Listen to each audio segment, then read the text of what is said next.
Welcome to another World Cup fantasy stream. This is a very early one. I think this is the earliest stream we've ever done, and we've done plenty of 9 AM streams for FPL, but we are here around 8:30. We are talking about our World Cup fantasy teams, and I am looking to Wildcard, and I'll probably be showing you my team very soon, and also my conundrums. But good to see so many of you here in the chat already, and I know despite all the problems in this game and all the loopholes, there is still plenty of interest, and there are still plenty of good rules, you could say, but definitely some bad ones as well. But we're going to go through all your questions and comments and try to answer them to the best of my ability as always. And be sure to drop a follow on YouTube and also on Twitter and Instagram. We're looking to reach new milestones, 2,000 on Twitter. On here, we're looking to get to 20,000, and we can definitely push on beyond that with UCL Fantasy and FPL. So if you play those games as well, check out the content for those platforms as well and for those games. But let's get straight into your questions and comments. And very soon I'm going to put a poll out for a kind of quartet kind of conundrum I have, but I also want to put your polls, so be sure to put ideas for polls in the live chat and we'll get right to them. So let's go through this one by one, and if this is not working, then I'll just have to quickly address this. Should be fine. What time is the deadline? So the deadline, I think this was answered already in the chat, is basically at kickoff. The first kickoff of the match day, which in this case is Iran versus Wales at 10 AM. So we've got 1 hour and 25 minutes from the time of when I answered that question. So yeah, Raccoon, thank you for that as well for clarifying. Welcome, Casey. Do you know if Kane is fit for tomorrow? Gareth Southgate confirmed this himself. He said he only had tests just to make sure, but he's completely fine. So Harry Kane is fine, and he was probably going to start. I'd be very surprised if he didn't. Otherwise, the alternatives would be Callum Wilson, or if not, maybe someone as a false nine, Foden, for example. I just don't think that's going to be the case. So Kane is going to start. I would be very surprised if that wasn't the case. Thoughts on my wildcard draft, says Joe. Okay, so Trippier, Sabali, Bergwijn, Buchanan, Saka, Kamada, KDB, Messi, and Kane. Gonda, Itakura, Richarlison, and Alexandro. You've definitely gone for the Japanese players, and it's actually very similar to what I'm looking to do as well. So Joe, honestly, I like it a lot. I'm a bit unsure about Itakura, to be fair, but apart from that, I think the rest is looking great. And also Buchanan. They'd be the only two I'd look at and say, I'm not sure I'd go for them myself personally, but they're still decent picks nonetheless. Good stuff. Merab as well, very good score. Mendy may be benched, Joe. Good news is that it's the second game. I've got Dieng at 4 million based on speculation. We'll switch if Mendy or Gomez 4.5 million starts. Fair enough. I was actually not aware of the Mendy being benched news, so thank you for that. That could be a possibility. Let's wait and see. I'd be very surprised as well, but of course that's a good point you raise. Trippier or Shaw, says FPL Junkie. At the moment I would slightly lean towards Shaw. He's got lower ownership, he also has more goals and assists for England. Trippier is a good option and he's been fantastic all season for Newcastle, but for England I think Shaw is slightly more offensive, therefore I would go for him. He scored big goals and also got an assist. Matchday 1 got an assist. He scored in the Euro final against Italy, scored against Germany in a recent Nations League game I think it was, so I think Shaw's the one. Buenos días, Ignacio también. ¿Ves a Sar como buena opción ya que juega contra Qatar? La verdad, de Senegal no eran tan buenos en ese partido, pero el único que se destacó un poquito fue Sar. Así que si quieres alguien de Senegal ofensivamente, yo iría por él. El problema es que tienes a Richarlison, a Giroud, Messi, Harry Kane, Mbappé y muchos otros delanteros que también son muy buenos y quizás mucho mejor que él. Así que es el problema. Si fuera un mediocampista en este juego, yo creo que va a estar en mi equipo, pero porque es un delantero es un poquito diferente y no sé si voy a ir con él, pero es una buena opción en la jornada 2. Is Bale a good option? I think he's a decent option. My issue with Bale, he didn't look that good, in my opinion. I know he won man of the match in the first game. He scored that crucial penalty, almost scored a fantastic second goal, but his overall play wasn't that great. He's definitely lost a yard of pace, to say the least, and he's a good option. Let me not deny that. He's facing Iran, who just conceded 6 to England, but I think there are better options up front. Once again, just like I said with Ignacio, I think there are better strikers than Sarr and Bale. They're good options for Matchday 2, but they're not the best in my opinion. I don't think Bale's a good option, says Balint. That's a fair point. I think he's good. He's just not that great, I think, compared to others. What else do we have? Thank you, Alejandro. Richarlison, much better. I think he is better because he plays for a better team and he also is the talisman for them. He has a great record for Brazil recently, so I would rather go for Richarlison, as I said to Ignacio as well. Welcome, Ebenezer. Good to see you. Midfield is tricky, yes, I completely agree, because we're trying to get these midfielders who score goals. Unfortunately, there's no points for key passes at the moment. I'm not sure if they're going to add them retrospectively or whatever, but it's a big shame, because otherwise we could definitely go for Kostic, Tadic, these players who can get these key pass points, but at the moment just stick with players who have the most chances of getting goals and assists. So you're looking at Di Maria, Kevin De Bruyne. Modric, I'm not so sure. I've seen his World Cup record. He's a fantastic player, but in terms of goals and assists, I'm not that sure about him. I'd actually rather go for Perisic, if anything, but of course, I could be wrong about that. Dani Olmo, Asensio, you want to go for these offensive players, and also out-of-position ones like Asensio and Bergwijn. Welcome, Mats. I'm doing well. Thank you for asking. What about you? Thank you for asking, like I said. Mbappe or Kane? I'd say Harry Kane. He's got a better fixture on paper, and you can cover France with Giroud. So I would rather just go for Harry Kane. Should we wildcard? It's completely up to you. If you've got, let's say, more than 4 issues in your team or 4 players you think they're not that good for Matchday 2, I'd probably use the wildcard, because you can also, in essence and in theory, you can also cover Matchday 3 with this same wildcard. All you have to do is be active during the Matchday 2 kind of games and transfer out players who are locked in, so they've already played their game, and you can then bring in the Matchday 3 players you want. You're going to get some things wrong, but you can still hopefully cover 2 match days with the same wildcard and do it to a pretty good level. Bukhari or Kamada? Kamada, I'm guessing you're saying Kamada. I think I'd rather go for him, despite Bukhari scoring a late goal against Portugal. Pasalic or Vlasic? Good question. I think I'd rather go for Pasalic, but I'm not that sure if he starts in Matchday 2, but he generally starts the majority of games for Croatia. I think I just answered that question, so yeah, that's all good. Hopefully you got that one. If not, then I can answer that again. Yeah, Beniz, we've gone through that already. I'd rather go for Shaw. Yes, Andreas, as it says in the title, I've already activated my wildcard. What you see on screen is my points for Matchday 1. So I actually made a late captaincy switch to Neymar, and really, I'll be completely honest with you, literally my logic was, despite Serbia being a tough opponent, I think Brazil win by 2. My prediction was 3-1, and I thought Neymar would be involved. And to be honest, I actually didn't mind that he blanked, because, you know, a bit of a rivalry with Brazil. Obviously, let's wait and see what his injury is like, but it doesn't look good at the moment. But honestly, losing out on 4 points, I'm not that bothered. It's a shame that we couldn't jinx Brazil entirely, though. Should we go for Japan, then face the consequences for Matchday 3 against Spain? Look, if you have free transfers, I wouldn't get a triple up in Japan, definitely. I think 1 or 2 is fine. The goalkeeper, you're looking at players like Mitoma, but he didn't even start, I think, in Matchday 1. You've also got Tomiyasu, who should start in Matchday 2. And, of course, the one I have, Kamada. I think they're good options, but I wouldn't triple up on Japan. I think that would be far too excessive. Is Lewandowski an option despite his poor international form? I disagree. So his poor form in the international stage is in the World Cup. And this is, I think, his first World Cup, if I'm not mistaken, or a second one, actually, with last time out. That's the only kind of competition where Lewandowski's been poor in. He's did a really good Euros last year. People forget that.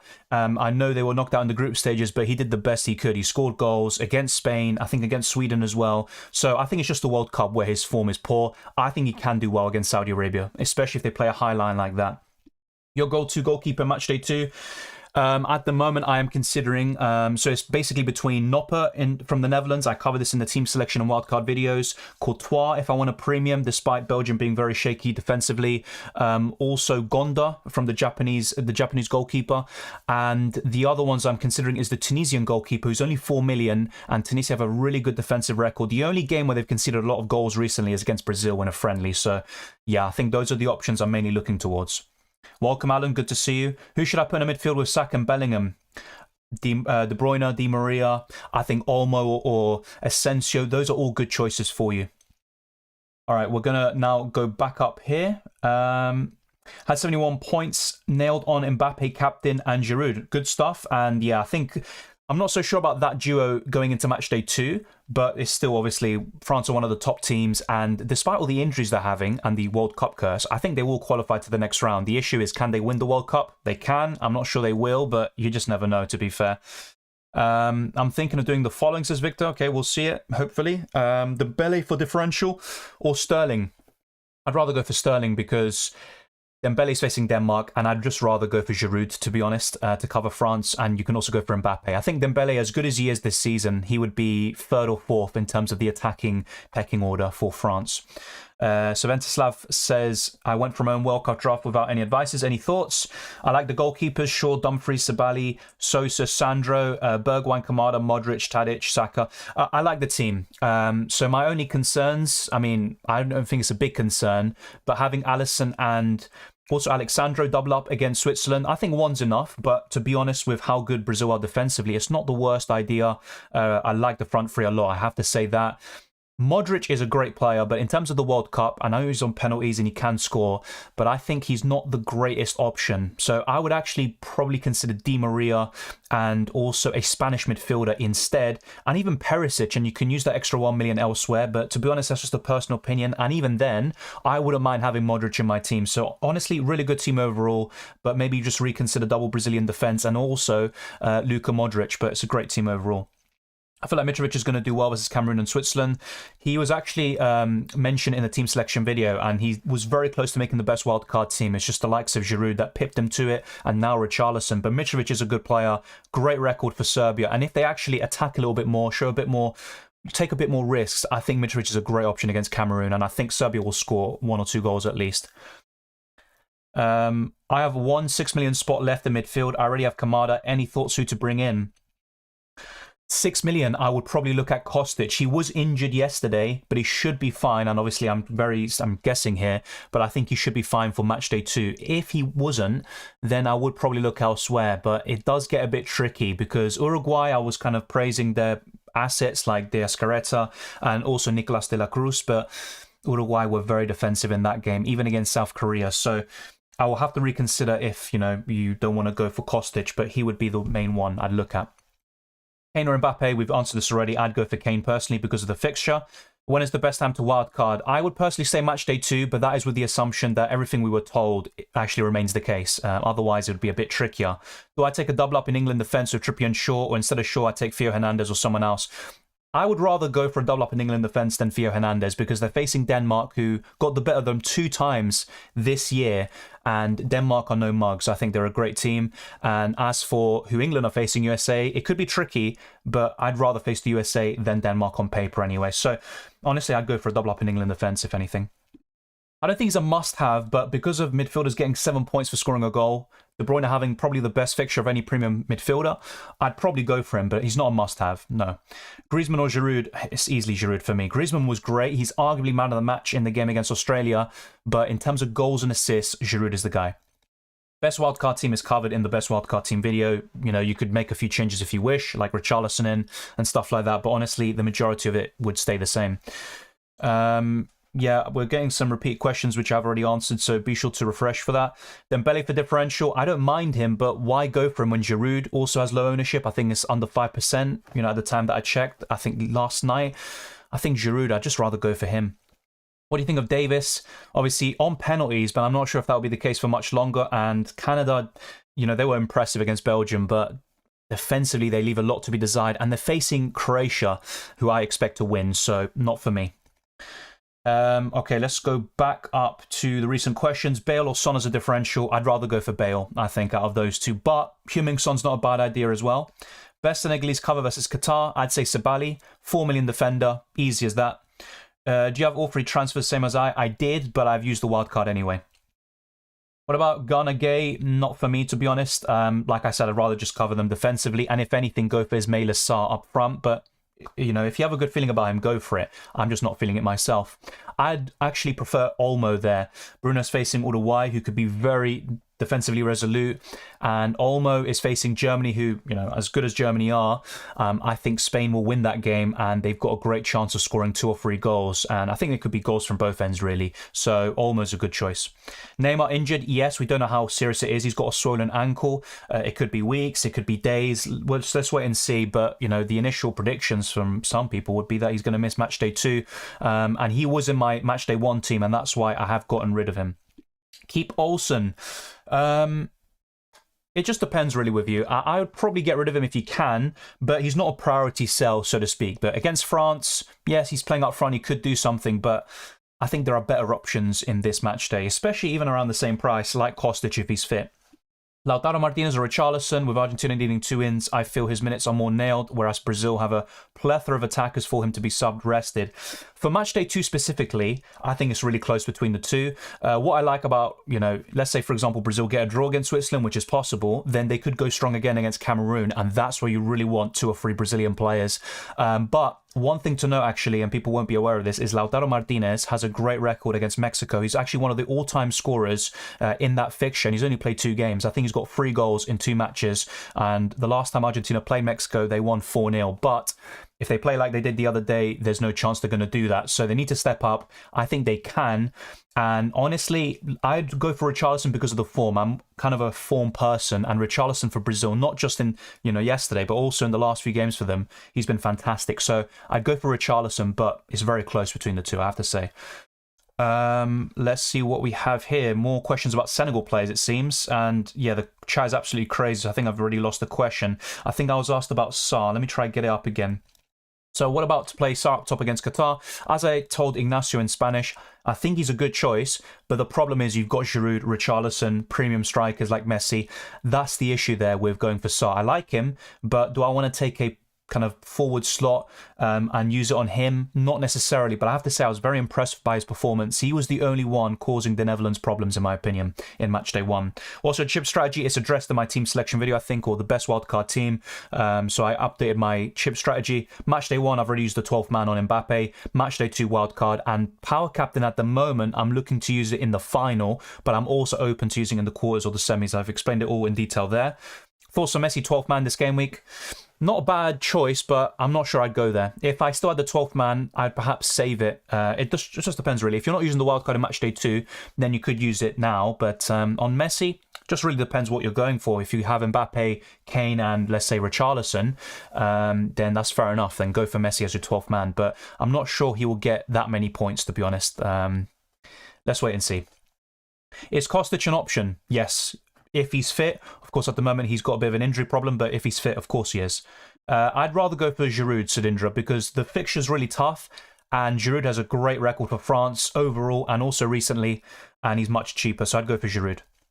The deadline, we get this question a lot. It's literally in the first kickoff. So Iran versus Wales, when the game kicks off, that's the deadline, just like in UCL Fantasy.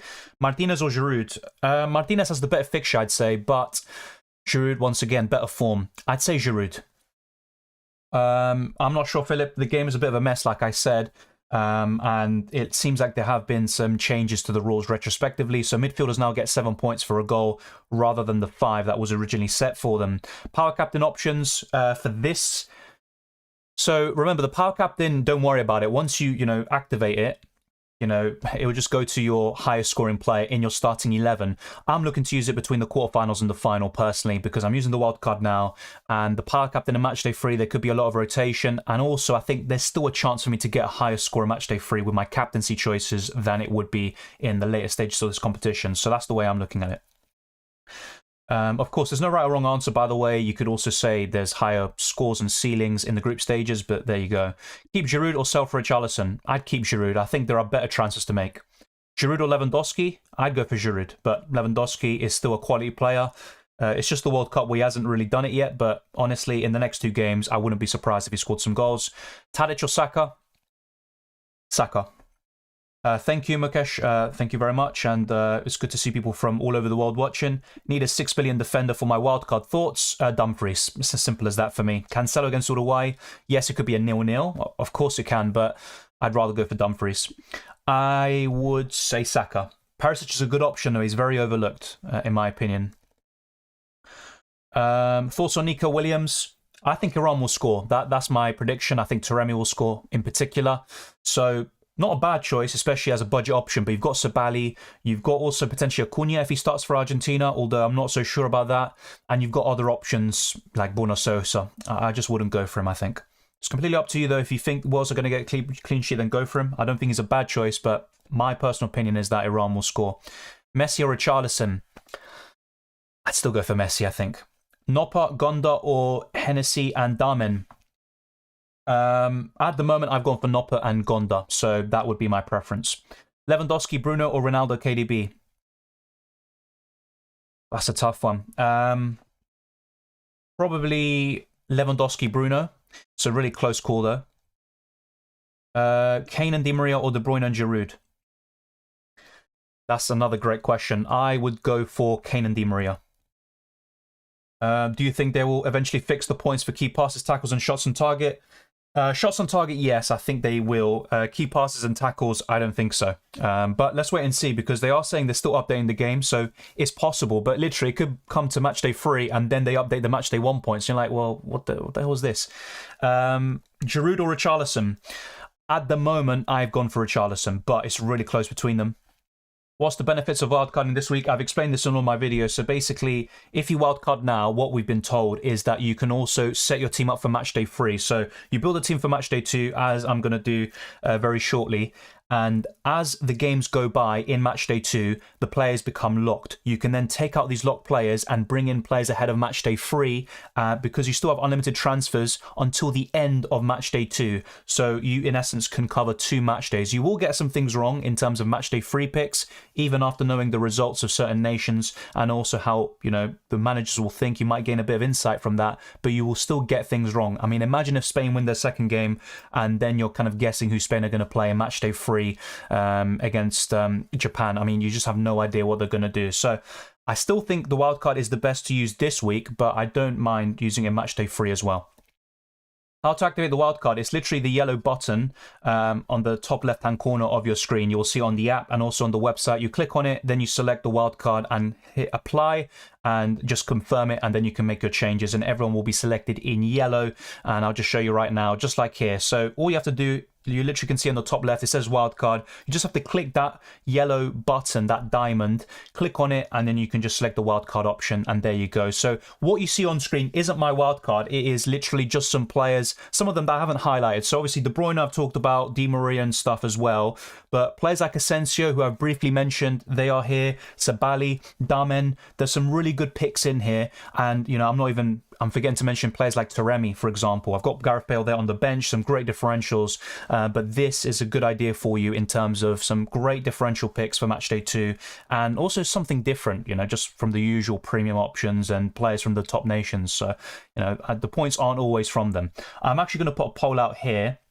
Hopefully I can get this right, by the way. So I think this would be the poll. I think this is completely right. Courtois, Otamendi, Di Maria, Giroud, Noppert, Sabali, Perisic, and Messi. So which quartet do you prefer for Matchday 2? That will be the question. And we're going to put this up. All right, so this will be the poll. Let me know your thoughts by voting. And also, thank you to everyone for tuning into this video. We're going to set some targets, obviously, as always. But it's always a pleasure to see so many of you here. Sane versus Pulisic for now. If Sane is fit, I'd rather go for him, to be honest. But thank you to everyone. Like I said, if you haven't already, subscribe to the channel and smash the like button. Let's try to get this to over 200 likes. Then we can push on to even more than that. But it'd be greatly appreciated. And we're going to go through your questions and comments as always. So is Neymar out for the group stages? We don't know yet. They're having scans. Within the next 24, 48 hours, we will know. That's what the Brazilian doctor said. I've got Sabali, says Abdul. Yeah, and to be honest with Sabali, I think he's probably the second best budget defender this week behind Borna Sosa. How does captaincy work? Very simple. We've covered this as well, Krishna. So basically, you captain a player. Once that player is locked in and plays, so let's say, for example, here, let's make an example of this. Can I captain? No, I can't do it here. But from the players you see on screen, let's say I captain Mbappe first, and he blanks or doesn't do that well, and you want more points from your captain, you will then have one more opportunity to switch your captaincy. Then Mbappe's captaincy points will be halved because obviously you will change the captaincy from him to, let's say, De Bruyne, and De Bruyne will become your new captain. It just depends, but really you can only change your captaincy once after your original captain has played, and only one captain, and you only have one captain basically by the end of the match days. Very simple stuff. We've covered it already. The big problems lie with the transfer system, which is fundamentally broken. Best captaincy picks, as always, I'd go for Kane, Messi, Mbappe. I think Richarlison is definitely in contention, especially if Neymar is out for Brazil. I think that Richarlison could become even better of an option in some ways. So those would be the best captaincy options for me. And of course, De Bruyne as a midfielder could be great as well. Thoughts on Depay? Reports are that he's only going to get 45 minutes against Ecuador, and then he will get a full 90 against Qatar because he's still just coming back from a long-term injury. So it's good management by Louis van Gaal, but it's also going to be, I think Netherlands could struggle against Ecuador as a result. And I'm actually going for 2 or 3 of their players, but I think they could struggle there. So yeah, the pie, I like him, but more so for matchday 3 and not matchday 2. Tadic, Modric, or Asensio? At the moment, I'd go for Asensio. Tadic has the best fixture. Modric is the best player of the lot, but in terms of fantasy prospects, Asensio playing down the middle for Spain, I think that would pip it for me, despite facing Germany. Hola, agregar el portero de Holanda o de Uruguay. Yo iría por el arquero de Holanda, Noppert, en vez de Rochet, porque no, con Uruguay es difícil porque tienen una buena defensa, pero están jugando con Portugal y creo que van a haber goles. No muchos, pero no creo que va a haber una baja invicta para Uruguay. Así que yo iría por el arquero de Holanda. De Bruyne or Asensio? De Bruyne. Better fixture, better player, and I still think better fantasy prospects. Gakpo versus Bergwijn now. Still Bergwijn. Bergwijn's out of position. He's a midfielder. And with the forwards, I don't want to go for Gakpo over the likes of Giroud and Richarlison, etc. Asensio or Olmo? I would go for Dani Olmo, I think. It's a really close call, though. Tadic or Di Maria? Di Maria. Why didn't Kostic play? He was injured. So he had an injury going into the game. He was a doubt. And let's wait and see if he's fine for matchday 2. Ferran Torres or Messi? Messi. Should I include Valencia just in case he scores against my goalkeeper and send back from the Netherlands? I wouldn't just go for him just because you want to cover all scenarios in one match, because you're going to lose out on points in some way, shape or form unless something ridiculous happens and, you know, you get returns from all of them somehow. But that's very unlikely. So honestly, I wouldn't just go for him. If you're back in the Netherlands with 2 of their defensive coverage, just go for the Netherlands and go elsewhere, because even if Enna scores, and this could definitely age pretty poorly, I just don't see a high ceiling for him in matchday 2, but let's wait and see. Did the app work properly for you? I could not make changes for the last match day. Yes, it did work properly, but I did have an issue with the sub. So actually, I want to make a key point for all of you. You might have had an issue where you tried to make substitutions and you weren't able to. It said invalid sub count. The reason why is because there's something that isn't addressed in the rules, which is you can't make more than 4 substitutions during a match day. So if you brought in your goalkeeper and all 3 outfield players, then let's say, for example, you use the transfer loophole glitch, or you just use 2 transfers during the match day, and then you try to bring that player in, you will not be able to because you've already made 4 substitutions, which is the maximum that you can do. So just be aware of that. It's something that caught me off guard. I didn't use the transfer loophole personally. I think I was pretty happy with my team overall, but just to let you know. Richarlison or Sarr? I'd go for Richarlison. Valverde versus Saka, it's no contest. I think Saka. Much more offensive, and Valverde has a really poor record for Uruguay in terms of goal scoring. How does the transfer work? When did the transfer close? I'm using 2 free transfers now. Do I still get transfers next game week? So that's a good point. So you get 2 free transfers now, which can count towards match day 1, which obviously is now finished. Basically, okay, so it's kind of a complicated thing. That's why I'm literally trying to think of it. So what I just forgot now is that we had a matchday 2 kind of deadline. So matchday 2 has already begun. That's why you can activate the wildcard now ahead of matchday 2. So if you use your 2 free transfers now, Wei Seng, then you will then have 2 free transfers going into next week as well. So I think it's all separate. Obviously, we'll go and wait and see what happens there. But honestly, it's kind of it's a very weird kind of situation. But basically, we have 2 free transfers after every single match day 1, then match day 2, and then match day 3. 6 free transfers overall. So the 2 free transfers you had over the last week, that was for match day 1. Now, what you have at the moment, I believe, should be for match day 2. So if you use anything, then that will all eat up into match day 2. So hopefully that is covered there. But that definitely caught me off guard, I won't lie. Saka versus Valverde, we covered that, Turks, already. Saka's a captain. Not a bad punt, but only go for it if you really believe in Saka. And Harry Kane has a great World Cup record. So honestly, I think I'd still go for Kane. Harry Kane, Ali. Honestly, Harry Kane. Asensio and Valverde or De Bruyne and any 7-point family midfielder? De Bruyne and 7-point family midfielder like Perisic. I wouldn't go for Valverde in this game, especially against Portugal. I just don't really see the need. He got man of the match, but you don't get any points for that like in UCL Fantasy. Richarlison for Neymar, Giroud for Orsic, or who would you go for instead of Trossard and Skov Olsen? I like the transfers up front. I would look towards Kostic if he's fit, and another one would be potentially Perisic if you have the funds. I do like Perisic this week. Why do I have free transfers now? Because you didn't use your transfer match day 1, Wei Seng. So now your free transfers are for match day 2, and basically any that you use will be for matchday 2 throughout the whole entirety of the matchday, and then you have to wait until matchday 3 begins, and after all the matchday 2 games are done, in order to make transfers for, let's say, matchday 3, or have your 2 new free transfers for that matchday. Cambiar, let me just get the question because the chat is moving very quickly. Cambiar a Neymar por Kane or Richarlison? Yo haría por Kane si tuviera que elegir.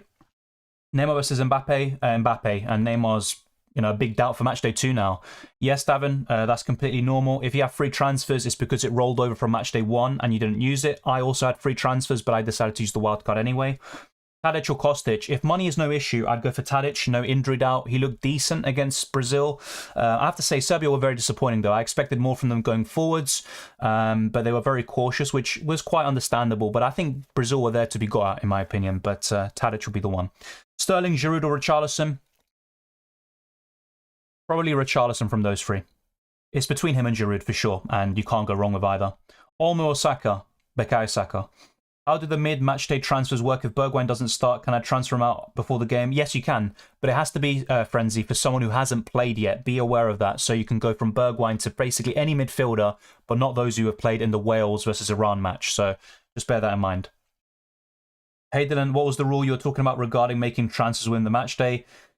So yeah, it's kind of a complicated thing, but what they've done in this game is, in matchday 1, we had unlimited transfers, but once matchday 1 deadline passed, we got 2 free transfers to use throughout matchday 1, and then if you didn't use them, then you will now have free transfers to use in matchday 2. So basically, any transfer used from now up until the end of matchday 2 will be for matchday 2. Obviously, you can, if you do one locked player out for another locked player or something like that, then you will have to wait for matchday 3 for your player to come in and all of that jazz. But I think that's all kind of cleared up in all of my tutorial videos. But you get 2 free transfers after each deadline. That's the way it works, including matchday 1, which caught a lot of people off guard. And honestly, they didn't make things very clear. Tech, obviously, it's a difficult question. I don't think it's that particularly important because you do have, obviously, you've got so many different options and you can go for one, and then if not, you can switch it. But for me, kind of in a rough order, I would say Harry Kane is right up there. He might even be my number 1 captaincy pick. Number 2, I would go for probably Mbappe. 3rd, Messi. 4th, De Bruyne. I'd go for something like that, but you can't even discount the 7.5 million forwards like Giroud and Richarlison. But yeah, I think that would be my top 4. If I had to go for a 5th one, maybe Richarlison against Switzerland, despite them being a decent team. That would be my way of looking at it. Wei saying, like I talked about in my best wildcard team video, for me it's Noppert. Saka captain today, then Messi tomorrow. I don't mind that at all. I prefer Kane over Saka, but he's a good choice. The deadline is at kickoff, which is in 54 minutes time. Is this squad good for matchday 3? I haven't seen your squad, so we can go through that if I see it. Hey, why are all my players locked? I'm not sure why that would be, to be honest. Southmed, did you wildcards? What have you done? Have you made transfers already? Let me know about that. Kamada or Bergwijn? Bergwijn. Dumfries or Theo Hernandez? Dumfries. So what I'm going to do now, because we've got the lineups already, I'm pretty sure, is go through some questions. Best 9 million midfielder. Honestly, I just go for an 8.5 million or below. So I'm looking at Di Maria, Asensio, Olmo, even Perisic, Modric. Those would be the ones I'd look at. Okay, so let's go through these questions now. Well, before we go through more questions, let's go through the lineups. Let's see if we've got them available. So let's have a quick check here. So yeah, these are the confirmed lineups. So for Wales, we've got Hennessy in goal, Mepham, Rodon, Davis, Roberts, Ramsey, Ampadu, Harry Wilson, Nico Williams, Gareth Bale, and Kiefer Moore, who starts this time. Then for Iran, we've got Taremi starting, and we've got Azmoun up front. And yeah, in terms of the rest of the players, I'll be honest, I'm not really looking at them, especially after what we saw in matchday 1. But Taremi, he's a good pun. If you were to go from anyone from Iran, Taremi's the one for sure. He's a great striker, very underrated. 5 goals in 5 Champions League matches. Obviously scored twice against England. So he's definitely the one to look out for. And same with Gareth Bale. I'd probably avoid most of the other players in general from both sides, to be honest. But those are the lineups. We've got them now for Wales versus Iran. But yeah, I'll be honest, really it's just Bale and Taremi that you want from these two teams, in my opinion. Obviously, if you want a budget defender, Nico Williams could also fit the bill. Is Kane starting? He will start. Thank you. Thank you for letting me know. I'm not sure why that was the case. So just give me a second. There we go. So those are the lineups. Thank you for letting me know. Just for clarification, we had 2 free transfers in Matchday 1 after the deadline. Yes, we did. And if you didn't use them, you will now have free transfers going into Matchday 2, which is what I had as well. So, yeah, it's kind of a weird one what they've done, but that is what has been happening. Let me just change this quickly, actually, just so we can... Yeah, that should be better. All right, so let's go back to... well, before I'll show it for a little bit more, but we've gone through the lineups, and basically Bale and Taremi start. They are the main ones you want from this game. In my opinion, obviously, if you have a different one, then let me know. Thank you, Ross, as well for the super chat. All right, mate, I'm on Wildcard and looking to change the team for Matchday 3, but my team is Mendy, Gonda, Cash, Sabali, Sosa, Shaw, Sandro, Saka, Bergwijn, Di Maria, KDB, Kamada, Messi, Kane, Richarlison. Thoughts? Really good team. I'm not completely sold on a double up in Senegal defense. That's the only thing I'd say, Ross. But honestly, the rest is very similar to what I have in my wildcard team, and I like it. Even Cash is a budget defender. Alexandro to cover Brazil. He hit the post yesterday with a ferocious shot, and you've got a really solid midfield and attack. So honestly, it's just double up in Senegal defense that doesn't convince me. So I'm trying to look here. So you've got Shaw, Saka, and Harry Kane. So you've got a triple up in England already. Instead of Mendy, what would I do? Maybe you could go for Noppert. You don't have any, you don't have Dumfries, for example, which is quite surprising. Let me just double check that. Yeah, you don't have Dumfries, so maybe go for Noppert instead of Mendy. And with that extra million, you never know what you could do with that. Maybe you can make another upgrade that you wanted to make beforehand. So my advice, Ross, obviously it's a good team anyway, is to go from Mendy to Noppert, for example, and then use that extra 1 million on maybe one player you're not sure about in your outfield, from your outfield players. So let's go now into my team again. So we're going to go back to what I have here. So this is some differential picks for the wildcard. Some of these players are in my final wildcard team, and I will be showing it very shortly. Why aren't you including Kane in your squad? He is in my squad, and I've covered this in my team selection. Is your new squad good for Matchday 3?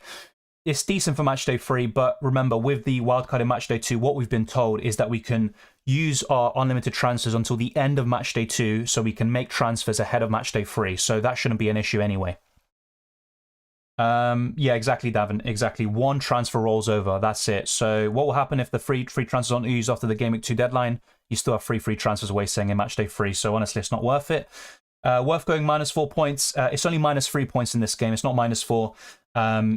Honestly, I try to avoid it if you can, because we only have 7 match days, and literally a -3 point hit will probably set you back a long way. Me changing the captaincy from Messi to Neymar will probably cost me around 50,000 places, I'd say, at least. Shaw or Maguire? Sure.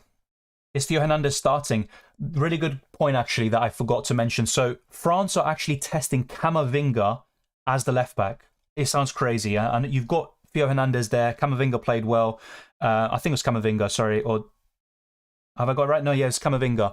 You got Tchouaméni in the midfield. You had a really good setup for Matchday 1, and now they're looking to play Camavinga as the left back. I mean, I honestly have no idea what they're doing. Theo Hernandez should start, but with the kind of reports coming out, I'd be very, very worried about Theo Hernandez. And he played really well Matchday 1, so that's what caught me off guard. Modric or Di Maria? I'd say Di Maria. Hello, man. What happens if my budget goes in minus with wildcard? You won't be able to confirm your team, so you need to stay within the budget restrictions. Why Bale on the bench? This is, like I said, this is not my final wildcard team. I'll be showing it very shortly. What I show you here is just some differentials, and I'm not able to make subs with what I've shown you here. Midfield under 7 million, I'd say Kostic is right up there if he's fit. Cancel it for Dumfries -3? No, I wouldn't do that. Unrelated to World Cup fantasy, what do you think of this ACCA, Arna? Wales win, Senegal 1.5, Netherlands versus Ecuador under 2.5 goals, England draw. Some good predictions there. Obviously, I don't condone betting or anything like that, but in terms of predictions, let's say, Wales win, yeah, I'd say so. I think Iran will score. Senegal as well, yeah, looks fine to me. And Netherlands, Ecuador under 2.5 goals. I think that could be a great prediction. The way I see it is Ecuador will try to set out maybe for a 0-0 draw. And I think Netherlands as well, they don't seem the most defensive side. So I think it could be a low-scoring game as well. I completely agree. England draw, that's where I think it could fall short. I think England will win, and I don't... it's not a bad prediction, by the way. You could be onto something, but I personally think England will win. Maybe not by a big amount, but I think they will get the victory. Thank you, Aaron. Is Kane and Neymar a doubt for Matchday 2? Kane, no. This is cleared up by Gareth Southgate yesterday. He said he's fine, and he's going to start. As for Neymar, he is a doubt, definitely. He's the big issue there, Aaron. But Kane should be completely fine. Cash or Acuna? I'd probably go for Cash right now. There's a lot of doubts with Argentina because it could be a lot of changes. Lisandro Martinez in for Romero. It could be Montiel in for Molina. And also in the left-back position, it could be Tagliafico making way for Acuna. But if not, I don't think Scaloni will go for 3 or 4 changes at the back. If anything, he'll go for 1 or 2 changes in the defence and then go for 1 change in the midfield. So we just don't know if Acuna will start, really. It could be Tagliafico staying in and it will be the right back changing instead with Lisandro Martinez coming in. So, yeah, that would be my advice there. So Acuna, I'm not so sure if he starts now. Yeah, Kane plays exactly, Akko. What's the Matchday 2 game week wildcard hack? So we've covered this many times on this channel. So just to kind of say it briefly, you wildcard now, you make a team for Matchday 2. As the Matchday goes on, you are able to bring out locked players and then bring in players ahead of Matchday 3. It doesn't matter if they're locked or unlocked, but the transfer will then take place in Matchday 3, and that's the way you cover Matchdays 2 and Matchday 3. The key is to get rid of Matchday 2, to get rid of locked players in Matchday 2. Best 8 million midfielder, I would say Dani Olmo's right up there. Dani Olmo, Perisic would be at the top of my list. Is Mount a shout? He's not bad, but I would rather go for Saka, Kane, even Sterling. The defenders, let's not even Maguire, I'd say, is a better option personally. But Mason Mount for Matchday 2 could be a decent shout. Best 8.5 million midfielder, I would probably look for Di Maria, Asensio, Olmo. Kind of the similar names I've talked about before, Perisic, Modric, those are the best options for me. If I had to pick one, it might be Di Maria, but it's kind of a close one. I'd go for Olmo, Kieran. Lots of people going for Kamada. Just wanted to see if there's any info on Minamino instead. Is he coming back from injury or is he just not part of the first team? So I think he's just coming back from injury. And the thing is with Japan, even players like Mitoma are making the cut. They've got some decent players in there, but it's all about the team. It's not just about individual players. Tomiyasu came off the bench as well. He made the impact. So even if he comes off the bench, he goes to Costa Rica, I would not be surprised if he gets some returns. But I think Kamada will start. And he's been great all season, by the way, for Frankfurt. And he's done it for years now. I remember against Arsenal a few years ago, he was great as well. And he was good in Matchday 1. He was probably their best attacker throughout the whole game.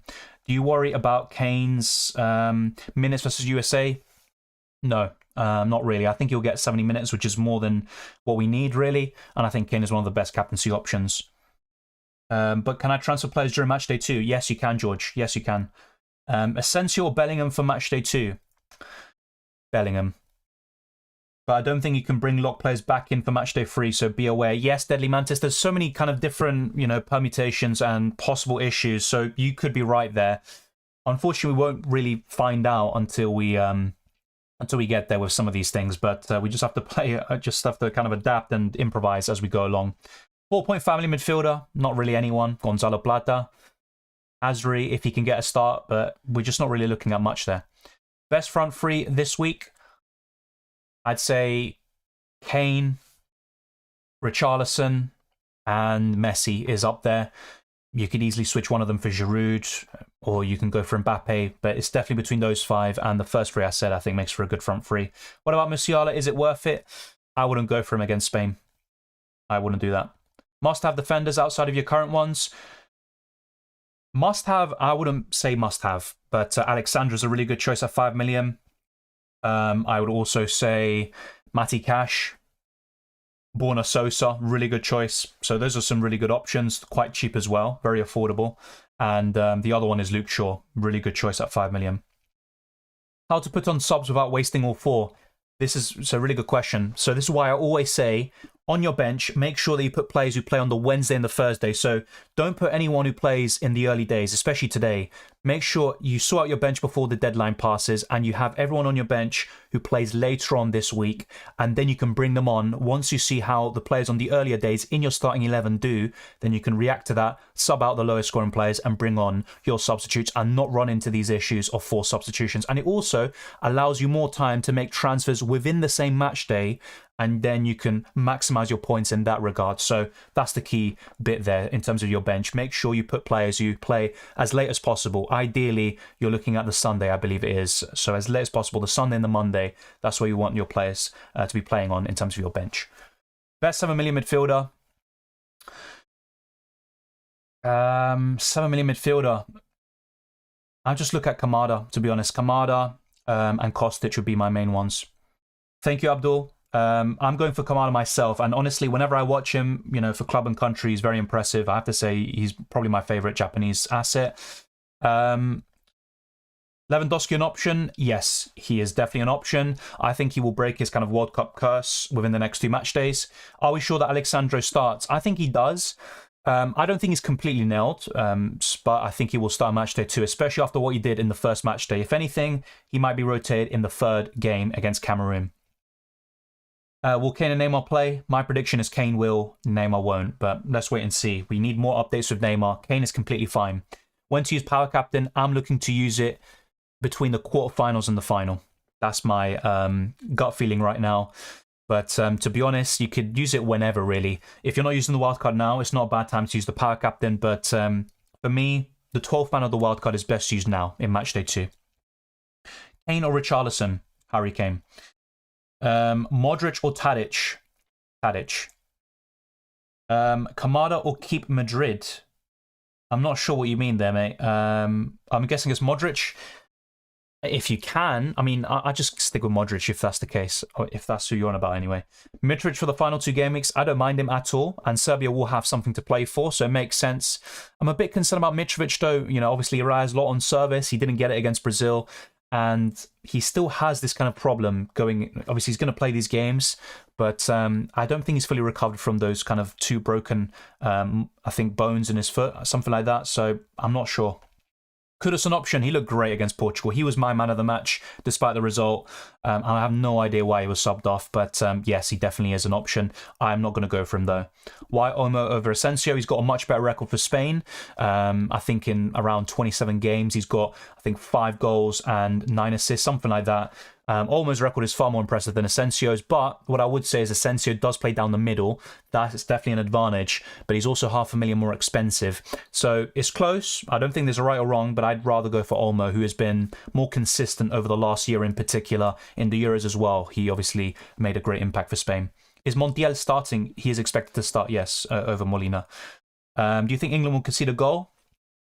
They can concede a goal, but will they? My prediction is they won't, and that's why I've gone for an England defender. And I think those of you going for double, you know, that's completely fine. I'm not that confident in an England clean sheet this week for me to go for a double up, but my gut feeling is they will keep one. So that's my simple answer there. Bale or Richarlison? I was asked. I'd go for Richarlison. Olmo or Saka? Saka, we've covered this already. Will Lukaku play match day 2? Actually, the reports we got last week is that Lukaku missed the first 2 match days, so I don't expect that to happen. I think Batshuayi will continue. Sane's situation, I'm not sure, to be honest, but yeah, it's going to be a big concern for Germany going forwards into match day 2 and 3. He did play, I think, the last friendly against Oman before the World Cup began. Saka or Di Maria? I'd go for Saka. Olmo or Perisic? Perisic, if I had to pick one. Who to start from Japan? Fullbacks? I'd say Tomiyasu. I think he will start, and I just go for him. Really impressive player. And in terms of attack and returns, yes, maybe it's a bit limited, but Tomiyasu for me. France clean sheet odds.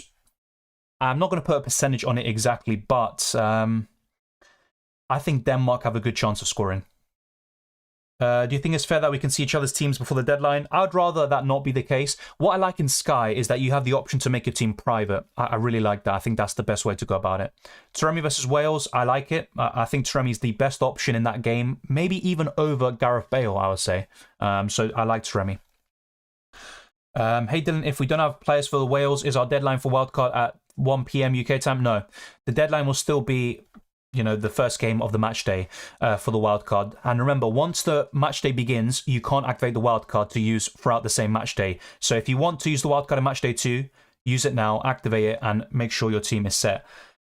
Look, this is the thing with Mexico. Yes, they're a difficult team to beat, but I don't think they're a great team, I'll be honest. Obviously, Argentina struggled in match day 1, which was completely unexpected, being the informed team going into the World Cup. But honestly, I think if Argentina turn up and they play their normal game, they should win. That's just the way I see it. And I don't think Mexico would stand a chance in that scenario. But what definitely does give them something is Ochoa. He's a great player in the World Cup. Let's wait and see what happens. But should be interesting. Also, the former Argentina manager up against them, Gerardo Martino. It'll be interesting to see. Yeah, Soldier Boy, we covered that already. Richarlison or Neymar? Richarlison. Neymar's probably not even going to play in Matchday 2 by the looks of things. Giroud or Mbappe? I'd go for Giroud. You can save a lot of money there and go for other premiums. Locked in says Deadly Mantis. Good stuff. Kane or Mbappe? Kane for me. De Bruyne is still good for that shaky Belgium team? Yes, I still think so. He's a quality player. This is not my team. So let's actually just go back to my wild card. We'll go back to my wildcard team. Not my wildcard team. We're going to go back to the Wales vs Iran lineups. Just for those of you that are new, the key players are starting. Not any surprises. Kiefer Moore has come in for Wales. I think that's the key change for them. But Gareth Bale and Taremi do start. And if you want a kind of punt very early on, those are the two to mainly look at. But I'll be back very, very shortly. We're going to go for some more questions. And I'll also show you my wildcard team very shortly as well.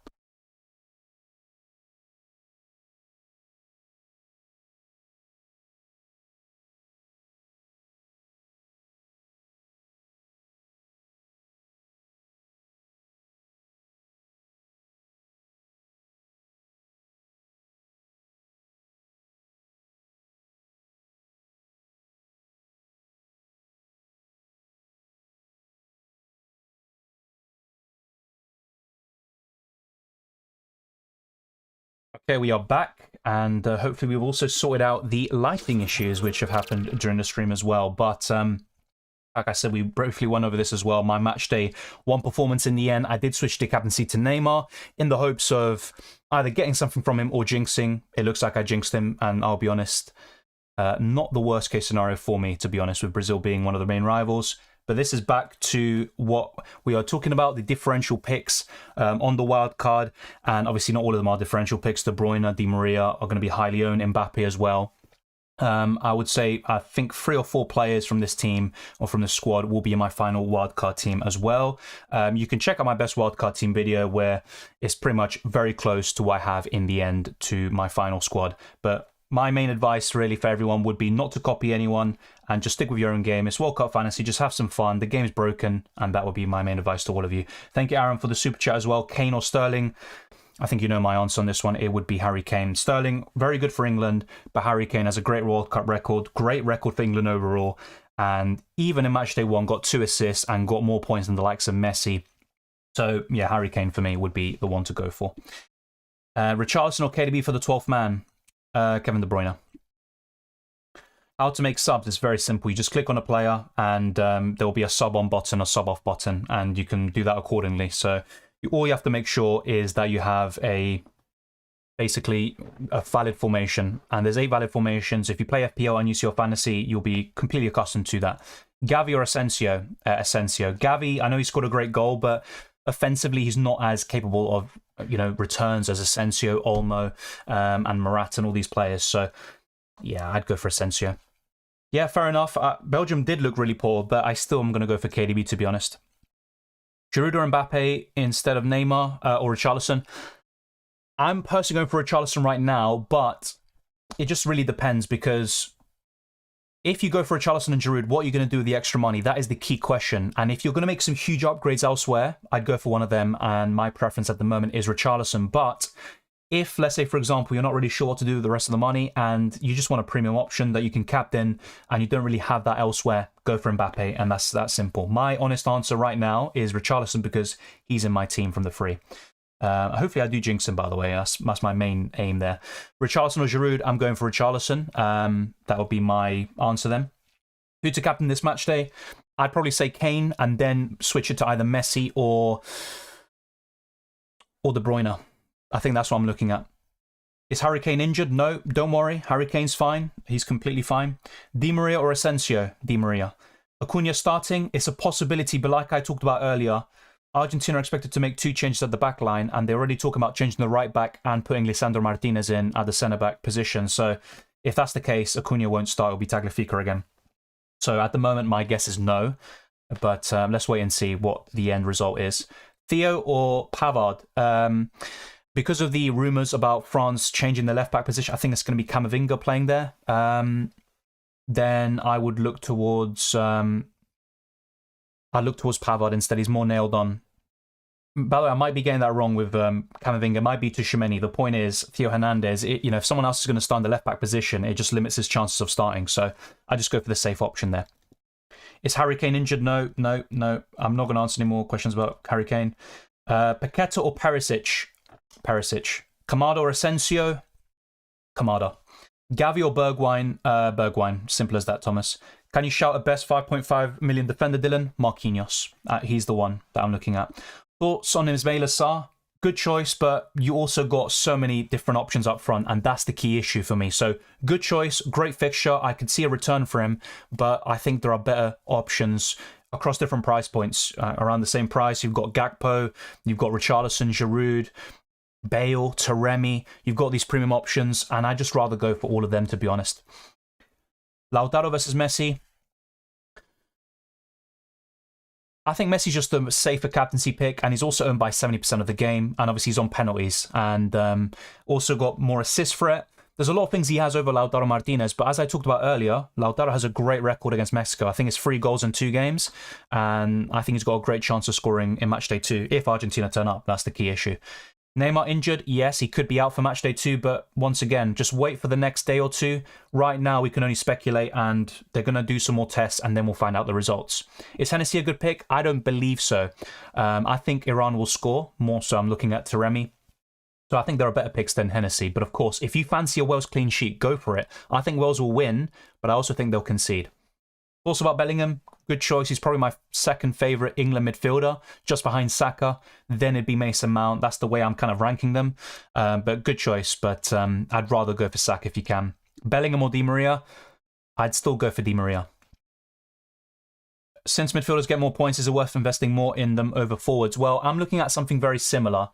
So I've got a bit of a key issue, and you can kind of see it in my poll. So do I go for the kind of premium option in Messi, but I also maybe sacrifice my midfield a little bit, and also some other key areas? It's kind of a close call, but I think it's about having a balance and not just going for Kane, Messi, and Mbappe up front. You probably want to have someone like Richarlison or Giroud in there, and that enables you to invest more in the midfield. But then again, you look at the midfield, the most expensive is De Bruyne. Then you've got 9.5 million midfielders and below. So I would invest more in the midfield compared to Matchday 1, but at the same time, what options are you going to go to? I wouldn't really recommend Bruno in Matchday 2 personally. I think Uruguay will be very resolute and very frustrating for Portugal, so it could even be another 0-0 in the end. Afif worth keeping? No, not for me. I wouldn't keep him. Lewandowski or Richarlison? I would go for Richarlison. Best goalkeeper picks, I covered this already. So for me, Noppert at 4.5 million. At 4 million, you've got the Tunisian goalkeeper, which you can see on screen, and you also have Gonda. And if you want a kind of more expensive goalkeeper, Pickford, Alisson, and Courtois, all good stuff. And my personal favourite, it would probably be Noppert, at 4.5 million. Cheap option, decent fixture, and Netherlands have a good chance of a clean sheet. Tadic or Perisic? Probably Perisic if I had to pick one. Is Modric a good option? I think he's decent, but he's not the best option. He's only got 2 goals and 1 assist in World Cup history. Look, he's a great player. He can definitely do it in Matchday 2, but history would tell you that he's not the best World Cup fantasy option. Martinez or Damen? I'd go for Damen. The 6 million midfielder budget, which one you go for? Kamada. And that also answers other questions following that. Rank the best strikers for this week. We've covered this already as well. So the way I'd rank it is Kane first, probably Mbappe second, Messi third, Richarlison fourth, and Giroud fifth. Obviously, you can't just fit in all of those premiums. Well, you can, but then you also sacrifice other areas of your team. So basically, just pick maybe 2 out of those top 3 and then go from there. Richarlison or Jesus? Richarlison. Jesus is not starting for Brazil. It's Richarlison, and especially after yesterday. Modric or Perisic? Perisic. Wildcard this game, can we make unlimited transfers after the first match? Yes. So we should have unlimited transfers up until the end of the week. So you can make a team for now, and you can also build a team for Matchday 3 by bringing out locked players, so players have already played, and then bring in players out of Matchday 3. So very simple stuff there. But then things make up, things more difficult. Don't worry, Soldier Boy. I definitely haven't given up on Argentina yet, but I have to say, you know, going into the World Cup as the form team, very shocking to lose to Saudi Arabia, I have to say that. And it's the manner in which it was lost. I have to say one of the offsides was wrong. It was even proven wrong, but Argentina, they have no excuses there. You can't lose to Saudi Arabia. They did, and now you got to humble yourself, stick up, and just turn up against Mexico and Poland. If they do, I have no problems, I think, with going through to the next round. Is Skov Olsen a good choice?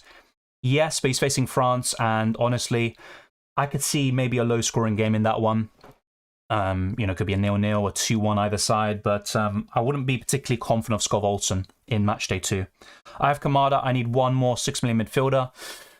I would go for Kostic, but he is obviously an injury out, but that would be my pick right now. Any questions that are kind of spammed, I'm sorry, they're not going to be answered. Kamada or Perisic, I'd go for Kamada. So yeah, that's as simple as that. Trippier Shaw, Luke Shaw, but it's very close between the two. Richarlison and KDB or Neymar and Di Maria. Richarlison and KDB, we don't even know if Neymar will be fit in Matchday 2 or for the rest of the group stages, so let's wait and see. We're getting a lot of questions on Ismail Assar, but look, like I've already said, there's a lot of options up front, and I wouldn't waste or I wouldn't spend a forward slot on him, but he's got the fixture. He looked really good in Matchday 1, and look, it's just completely up to you, but I would prefer going elsewhere. So good punt, definitely a good punt, but I just wouldn't go there myself. Dylan, ¿cuál es tu feeling con Argentina en contra México? Veo un partido cerrado y duro con Di María y Messi como buenas opciones. Sí, yo también. Yo creo que México van a hacer algo parecido con lo que hicieron en contra Polonia, pero para mí si Argentina juega como estaban jugando antes del Mundial, con conexiones entre los mediocampistas y todo eso, yo creo que Argentina va a ganar, pero obviamente el fútbol no es tan sencillo como vimos en la jornada 1. Pero para mí, si Argentina tiene un buen partido, va a ganar y México no va a poder hacer mucho. El mayor problema que tienen o que propongan ellos es Ochoa, que es un arquerazo. La verdad, es muy bueno. Best 8 million midfielder after Saka and Olmo. Probably Perisic and Bellingham. Olsen scored last game versus France. Yes, he did. Look, like I said, he's not a bad option, but I just don't see a high ceiling for him. I think other midfielders have just a better chance of a higher score, but he's not a bad choice. Of course he's not. The deadline is in 25 minutes when the first game kicks off. Is this a good time to use the power captain? It's not a bad time, but I would rather use the wildcard or the 12th man, to be honest. Havertz versus Son. I'd rather go for Son because of the fixture. Havertz is decent for Germany, but against Spain, I just don't really see a high ceiling for the German assets. I think they will score, but I'm looking at maybe a 2 or 3-1 Spain or something like that. That's the way I'm looking at it. Thank you, Aaron. Yes, I think Batshuayi is a good punt. Lukaku's not expected to be back up until at least Matchday 3. I'd be very surprised if Lukaku came back earlier. So yeah, he is a good punt. But I'm once again looking at the other options. I even prefer Ismail Assar here. And I'm also looking at the others. For example, Richarlison, Giroud, Gakpo. I think they're all better options around a similar price, to be honest. Bruno Fernandes against Uruguay. I wouldn't recommend him personally. Is the pool a good pick? I'd rather save more and buy Di Maria. He's got much more of a higher chance of getting returns. And if not, you can also just go away from Argentina, to be fair. You don't have to go for their players because we just don't know what's going to happen now. Going to the World Cup, there was a lot of kind of chemistry and confidence, you know, 36 games on BN and all of that. But I think the first game definitely shocked people. And we just don't know how Argentina are going to react to that. But my prediction is it will be a good reaction, but it could also be a close game, as Ignacio said. And it could be very difficult for Argentina, even if they do turn up. Hey Dylan, join late. Is this your wildcard team? No, it's not my wildcard team. I'll be showing it very shortly, but I'm trying to kind of limit the copying because some people, I'm not saying all, some people do copy and I want to try to prevent that if possible. Why can't I confirm my squad with wildcard? It is grayed out. It's probably because there's kind of a glitch here with the wildcard, or not a glitch, but it's very annoying. It doesn't really make clear sometimes which player you haven't confirmed yet into your team. So you have to kind of unselect them, then select them again or search for them again in order for you to be able to confirm your transfer. So just look over your team and make sure everyone has, I think, like a purple sign. And if that's the case, if you have everyone with a purple sign, then you have to just click on them and find out which is the player that is not enabling you to confirm your team. I had this issue as well when I did it. I would rather go for Messi, to be honest, because he's a bit cheaper than Mbappe and you can cover France with Giroud. Best Serbia mid, I would say Tadic, then Kostic. That would be my personal preference. Perisic or Bergwijn? Bergwijn. If I had to pick one, it'd be Bergwijn. KDB or Olmo Asensio? KDB. Torres or Asensio? Torres is a good option, but remember, Torres plays up front. He's a forward in the game, but he plays as the right winger. Asensio is a midfielder in the game, but he plays up front for them right now. So I'd go for Asensio. We covered that, Philip, already. Saka and Ronaldo or Paqueta and Kane Mbappe? Saka and Ronaldo, to be honest. Reasoning behind the Asensio pick, because he plays down the middle for Spain, and also comparing him to Torres, I would rather have a Spain midfielder than a Spain forward per se. I know it sounds really kind of complicated because literally Asensio's playing down the middle, but in the game he's classed as a midfielder and you've got 5 slots there. But with 3 slots up front, I'd rather spend it elsewhere than Ferran Torres. Asensio or Olmo, says Nasmus. I would rather go for... That's a close one. I'd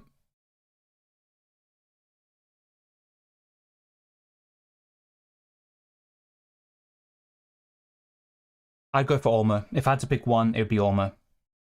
If Ochoa plays well like he usually does in the World Cup, I believe Argentina will have a hard time scoring. Yeah, of course, it's possible. But for me, if Argentina do turn up and they show more of their normal level, they should still win, for me, personally.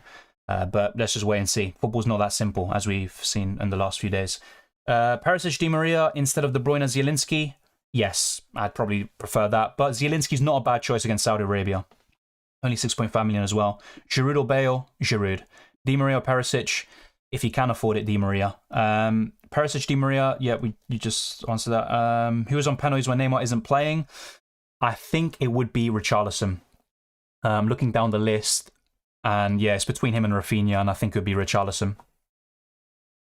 Kane or Richarlison? I would go for Kane. Let me just deal with the spammers as well. Who's your upset for this match day? That's a great question. That is a really good question, and obviously sometimes we don't really think about that in this game. So let's go down the list. So if there was an upset,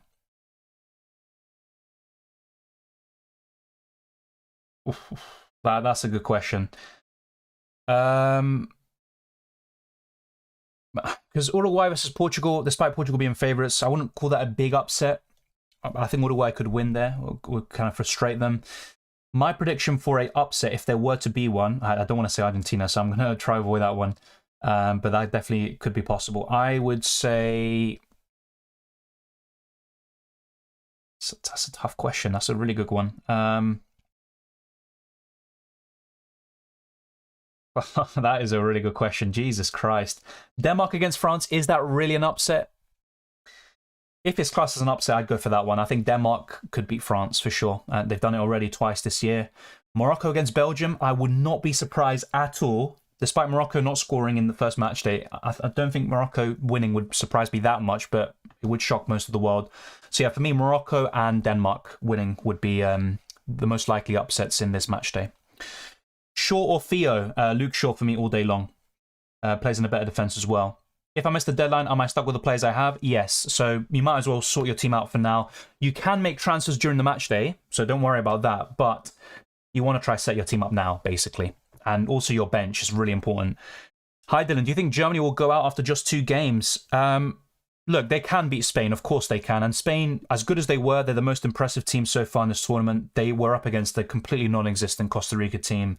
They were absolutely shambolic. So Germany, yes, I think there's a good chance they will be knocked out. My prediction is Spain will win. And I thought Spain would top the group anyway, but I thought Germany would qualify in 2nd place. So for me, Japan and Spain will win, and Germany will be out yet again. But you can never count Germany out. They are the 2nd best team in World Cup history, as proven, 4 World Cups.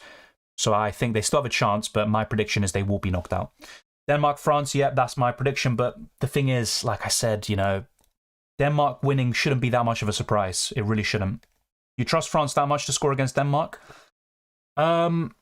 I think France will score, yeah. But for me, if I had to do a prediction, it'll be 2-1 either way. To France or to Denmark. And it's the most likely upset, so to speak. Is Lewandowski a good shout? Yes, he is a good shout. But I would rather take Richarlison. Plays in a better team. Far more reliable because of that. Thank you, Arca, for the super chat. Captain armband for matchday 2 to midfielder or forward? I'm looking to use it on a forward. And if anything, I could then maybe switch it to De Bruyne. but at the moment I'm looking to use it on a forward. So I'm looking at the likes of Messi, Mbappe, Harry Kane. My first captain at the moment is Harry Kane. Thank you, Cesar, as well. Gavi or Paqueta? Probably Paqueta because of the fixture.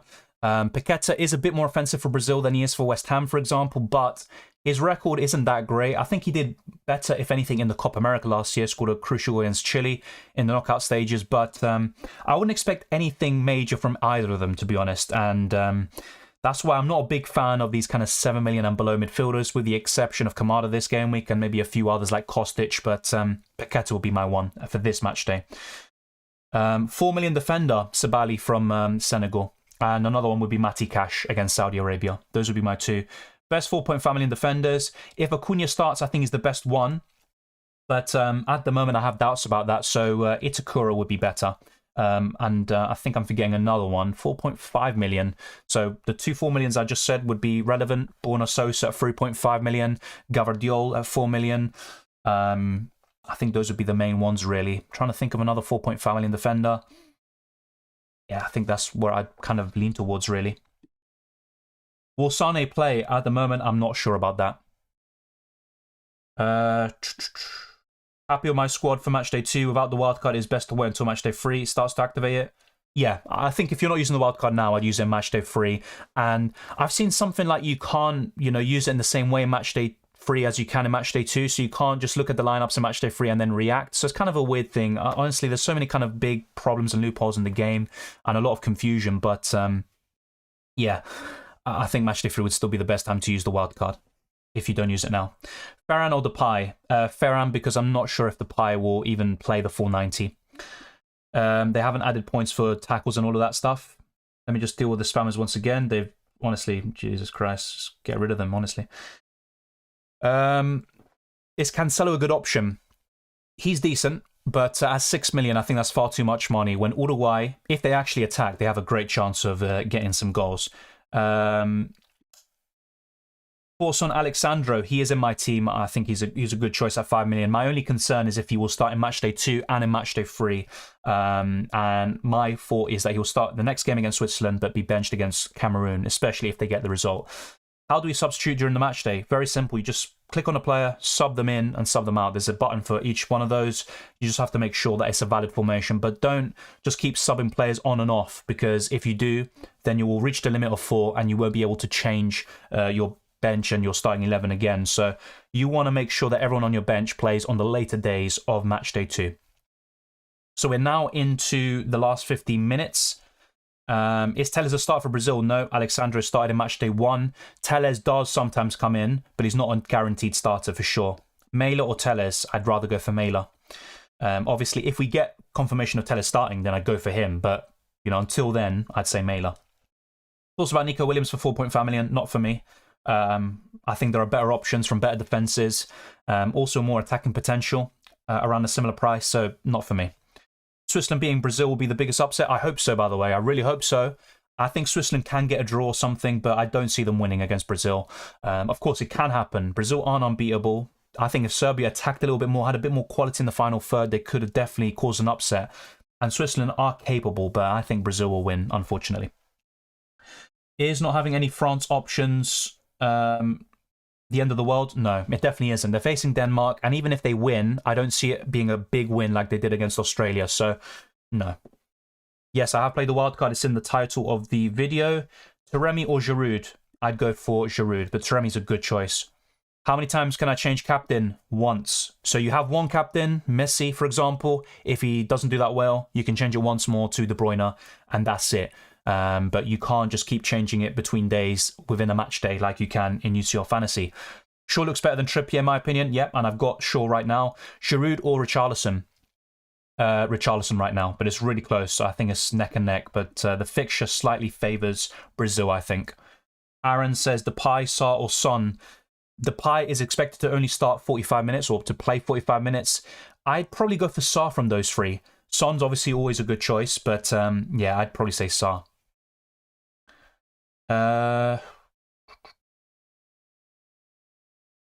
Is Van Dijk a good option?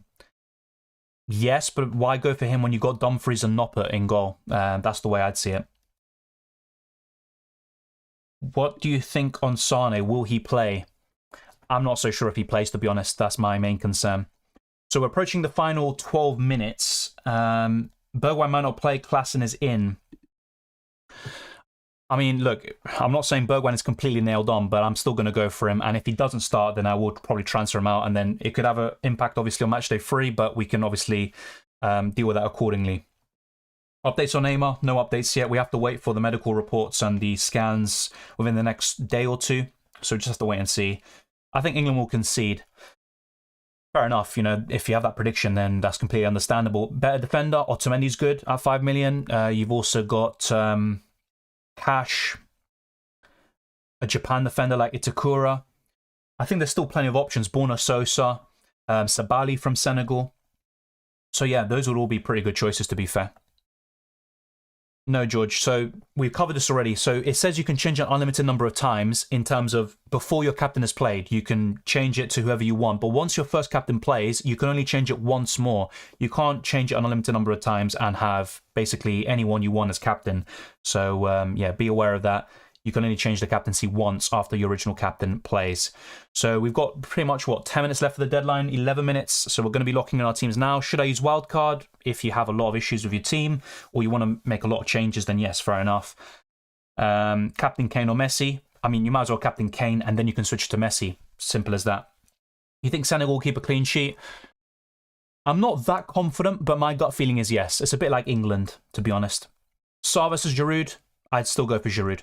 Kudus versus Korea, good choice, but I'm still think there are better midfielders out there. Why Di Maria? He's not in my final team. I'm going to show you that very shortly, but I think he is one of the best options at 8.5 million, and Di Maria has been fantastic for Argentina over the last year or so. Zielinski or Asensio? Asensio, if you can. Who will start if Neymar's confirmed out? I think not much would change. So what they would do is maybe change formation to a 4-3-3. So Vinicius Jr. left wing, Rafinha on the right, and up front Richarlison, and the midfield would be Fred, Paqueta, and Casemiro. So not much would change really. That would be the change. Fred coming in for Neymar. Alphonso Davies on pens and playing left wing. Yeah, but you saw his penalty the other day. It wasn't exactly that great. And Canada, yeah, the thing is with Canada, I mean, they could cause an upset, but I think Croatia will score and win the game. So not for me. Richarlison or Lautaro? I think Lautaro has the better fixture on paper, and he's also got a great record against Mexico, but Richarlison's form is definitely nothing to be scoffed at, so I'd go for Richarlison. A lot of these questions we have answered already, like Hussein's. We've answered that already. Can't see how to use the wildcard. It's very simple. You just click on the yellow button that's flashing on the left-hand corner of your screen, and you activate the wildcard, and then you can make unlimited changes. Very simple stuff. Why Kostic? He didn't even play yesterday, right? He's not going to be my final team. He was injured, but that doesn't mean he's going to be out for Matchday 2 as well. If he's fit, I think he's a great choice against Cameroon. He's got plenty of time to recover, so I wouldn't be that concerned, really. So yeah, I'm now going to show you my team. And before I do, let me actually just deal with these blinds, because they're actually bloody annoying. So I'm going to go through my team in literally just a minute, so stay tuned, and we'll do all of that as well.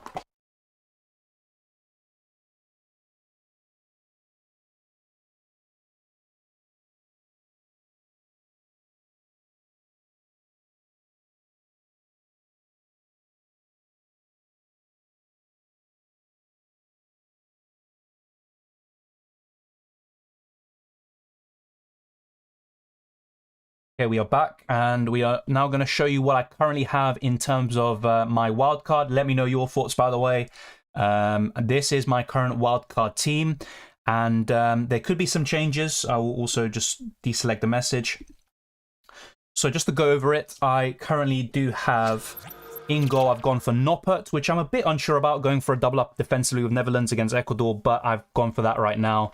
Luke Shaw, Sabali, Dumfries, Alexandra, and Borna Sosa. So I think there's only a few changes from the best wildcard team video I made yesterday. I waited for the final games to happen and then make some further changes, and I like the look of Brazil, especially defensively, and also Richarlison's performance. So really it's between Richarlison and Giroud for me. I have considered, and you see it in the poll, going for Giroud instead of Messi, and that enables me to go for an 8-point family midfielder like Di Maria instead of Perisic. Also be able to upgrade Noppert to Courtois, and also Sabali, for example, to Otamendi. So that's what I've also been looking at, but I think I will go for this. and go for Harry Kane as my first captain, and then possibly switch it to either Messi, De Bruyne, or Richarlison as my second captain if needed. And I like the look of most of this team, of course, and I can make changes, in theory anyway, during match day 2, but I'm still looking at some potential changes with this team. But let me know what you think. This is my wildcard team. What you saw before was some differentials and other players that might not even feature in my final wildcard team, but are worth mentioning as well. Gareth Bale, Taremi's another one, to be honest. Ismail Assam. There's quite a lot of choices, but this is what I've gone for right now. Let me know your thoughts as well. Match day 2 locked. Yep. I'm almost locked in as well. I'm still kind of thinking about some things, as I always do. If you don't have any players from the first match, this is not your deadline wildcard, says Mario. I wasn't actually aware of that. I mean, I honestly can't really be asked, let's say, to keep checking the rules, because I can't lie, it's probably the most times I've checked any kind of rules of any fantasy game ever. But if that's the case, then that is quite interesting, actually. Alexandro or Pavard? Alexandro. Yeah. By the way, if there's any admins here, just be sure to kind of deal with any of these spammers. They are not welcome. Wales or Iran? I think Wales win, but Iran will score. So my prediction would probably be 2-1 Wales. I'm looking 2-3-1 Wales. I'm not sure exactly which, but one of those score lines. I think Wales will win. Saka captain. I'm looking to go for Kane, to be honest. Great World Cup record and still got 2 assists in the first match day. So, yeah. Come on, Wales, says Gary. Yeah, good luck. Enjoy the World Cup as well. Let's see if you can go to the knockout stages. I think you have a good chance. So hopefully you can get the job done today. Damen, Marquinhos, or Noppert, Sandro? Noppert and Sandro, if I had to pick one duo. Should I go for Di Maria if I'm Messi? I'd be a bit careful. So, look, Argentina are not suddenly, absolutely awful and you can't go for them. But I would be a bit cautious now. 2 must-win games. The pressure will be on them. They could be tight matches. And honestly, a double up in Argentina attack right now, I would say no. I just go for 1, if anything. Captaining Mbappe, not me. I'm not captaining Mbappe, but if you are, that's fine. And you can always change the captaincy to someone playing later on in the week. No problems with that. But I do prefer Harry Kane and Messi potentially as captains. Potentially. Especially Harry Kane. Sarr or Messi? I mean, Messi for me, if you can afford it. Dylan, Soler or Olmo? Olmo. Soler didn't even start the last game. Olmo is the most nailed on from the attackers, so has to be him. Alex, we literally covered that earlier in the stream. I mean, he's on penalties, but he literally missed one the other day. And Canada, I don't expect them to get a clean sheet against Croatia, so not for me. Well, Captain Bale for the fun. Why not? Exactly. And with the nature of this game, why take it too seriously? Just captain whoever you want, really. Yes, if you're Welsh, why not captain Gareth Bale, to be honest? Is Danilo nailed? He is the first choice right back, but don't expect him to start match day 2 and 3. I think he'll start match day 2. Then in match day 3, if Brazil are already through, qualified and guaranteed first place, I think they will pretty much put Dani Alves, for example. So that's my kind of gut feeling. But in general, looking at the majority of games, Danilo will be the starting right back, I think. Thoughts on Gakpo? A bit similar to Ismail Assar. Good option, but I'd just rather go for Bergwijn in this case. An out of position 7 million midfielder, and just go for other forwards instead. So that's just the way I see it. So 61% of you have gone for Noppert, Sabali, Perisic and Messi, which is what I've gone for right now.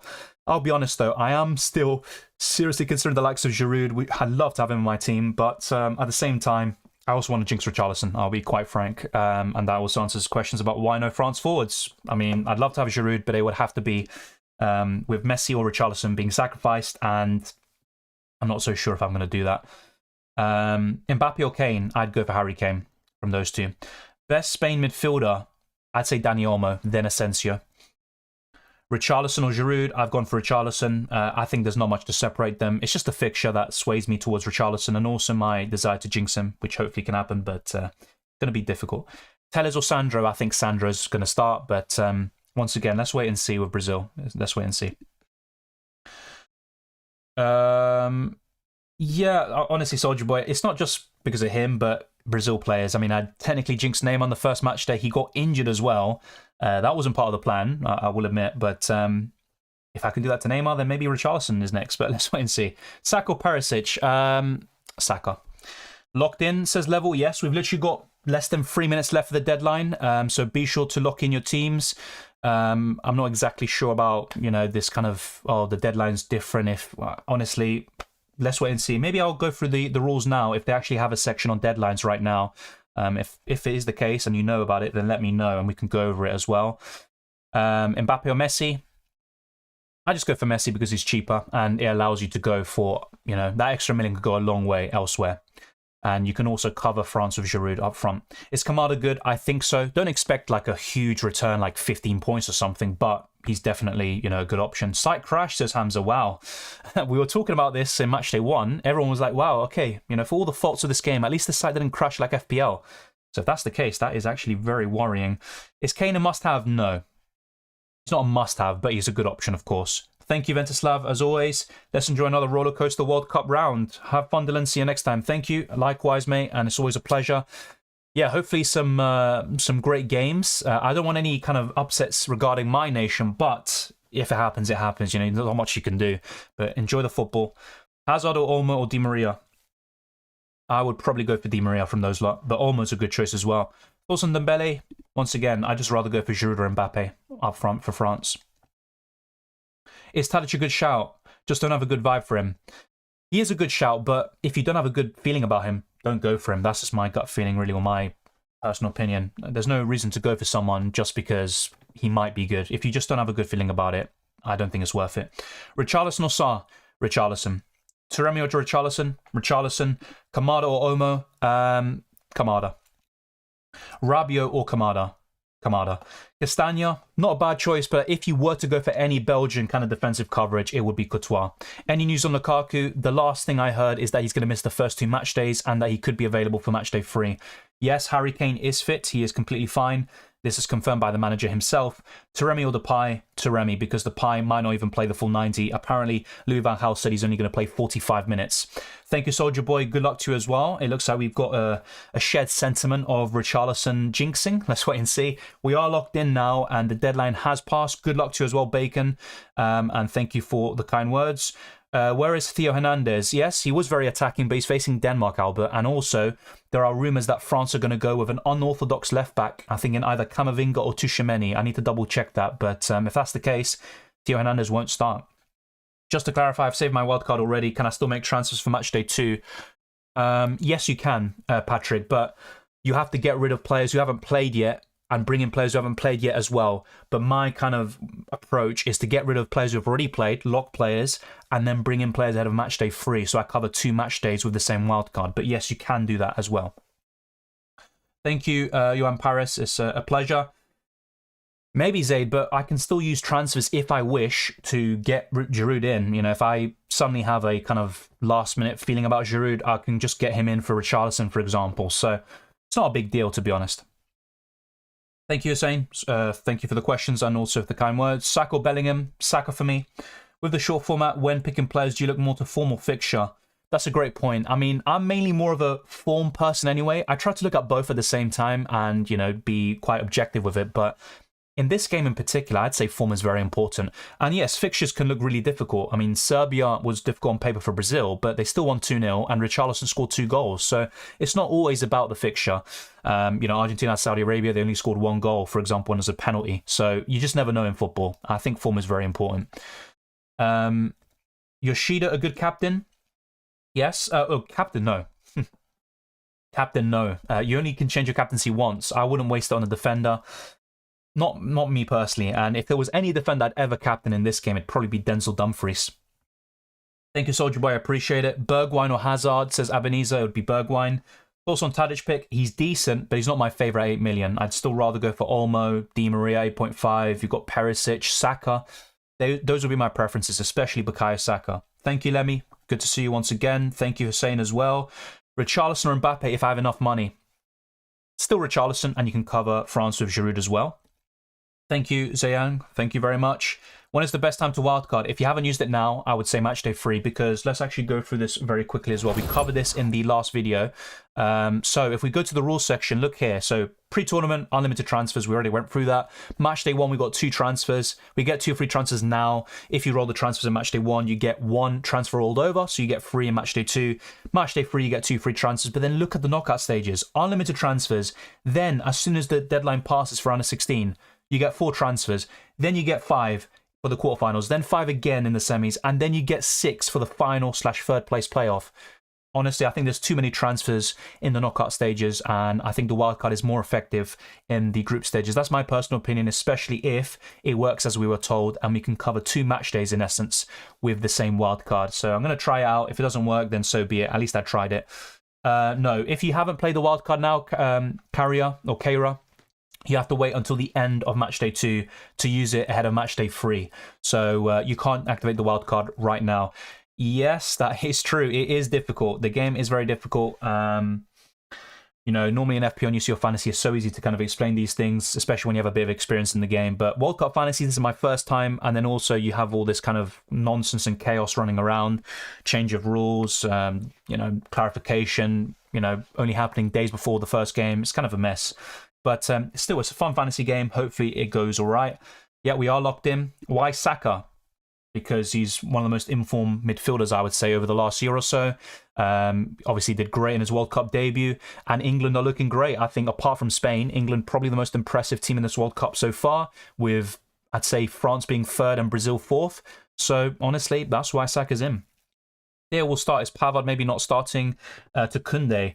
The thing is, though, I've seen reports for the last week or two, mainly so I'd say the last 3-4 days, that keep on talking about, you know, playing, you know, Tchouaméni, I think, or Camavinga as the left back, and I honestly have no idea why that would be the case. Thank you, Chelsea Blues, and Argentina, yes, we'll wait and see. Hernandez or Trippier? Trippier. Thoughts on Bono? He made some good saves in Matchday 1, but I personally wouldn't go for him. I have Messi. Should I go for Di Maria or get Asensio, Olmo, Perisic? In that case, I would probably go for Perisic. The next live will probably be for the next deadline. So I think we're looking at the Tuesday. Yeah, next Tuesday I think is the next deadline stream. Yeah, we are locked in. Thank you, Pratik. Why did it allow me to change captaincy twice? Captain Messi, then KDB, and then Neymar. So okay, this is the clear distinction. The reason why you were able to change it twice. Let's go back, by the way, to my team, to my locked in team.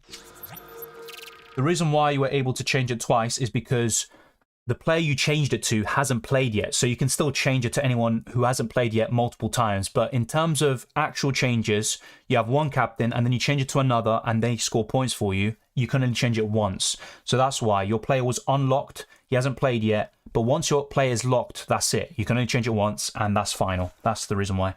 Gonda, Shaw or Courtois, Itakura? I would have gone for Gonda and Shaw. I chose De Bruyne, Kamada, Asensio, Bergwijn, Saka. I think it's a great midfield. It's very similar to what I have anyway, so naturally I would like it. On paper, it looks great. I like the Asensio pick in particular, I have to say that. And if I had the money, I would probably go for a Spain midfielder like Olmo or Asensio over Perisic, potentially. So yeah, that would be the way I look at it. Thank you, Pratik, as well. I'm off to watch the Welsh. See you on the next one. Good luck, Deadly Mantis. Enjoy the game.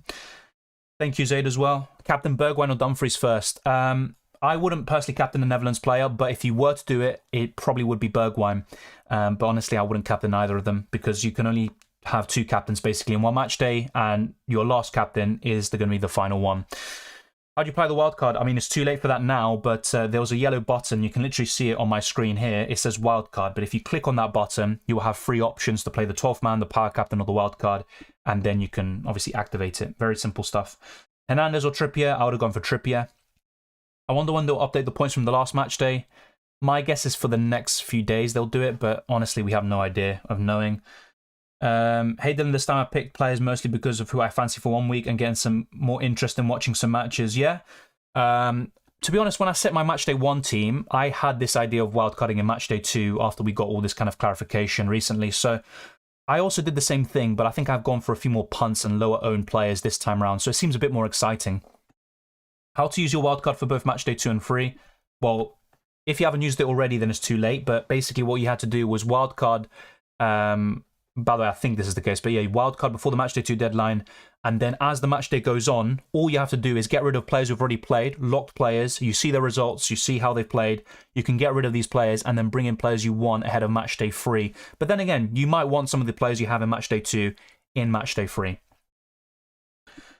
I have Messi. Should I go for Di Maria?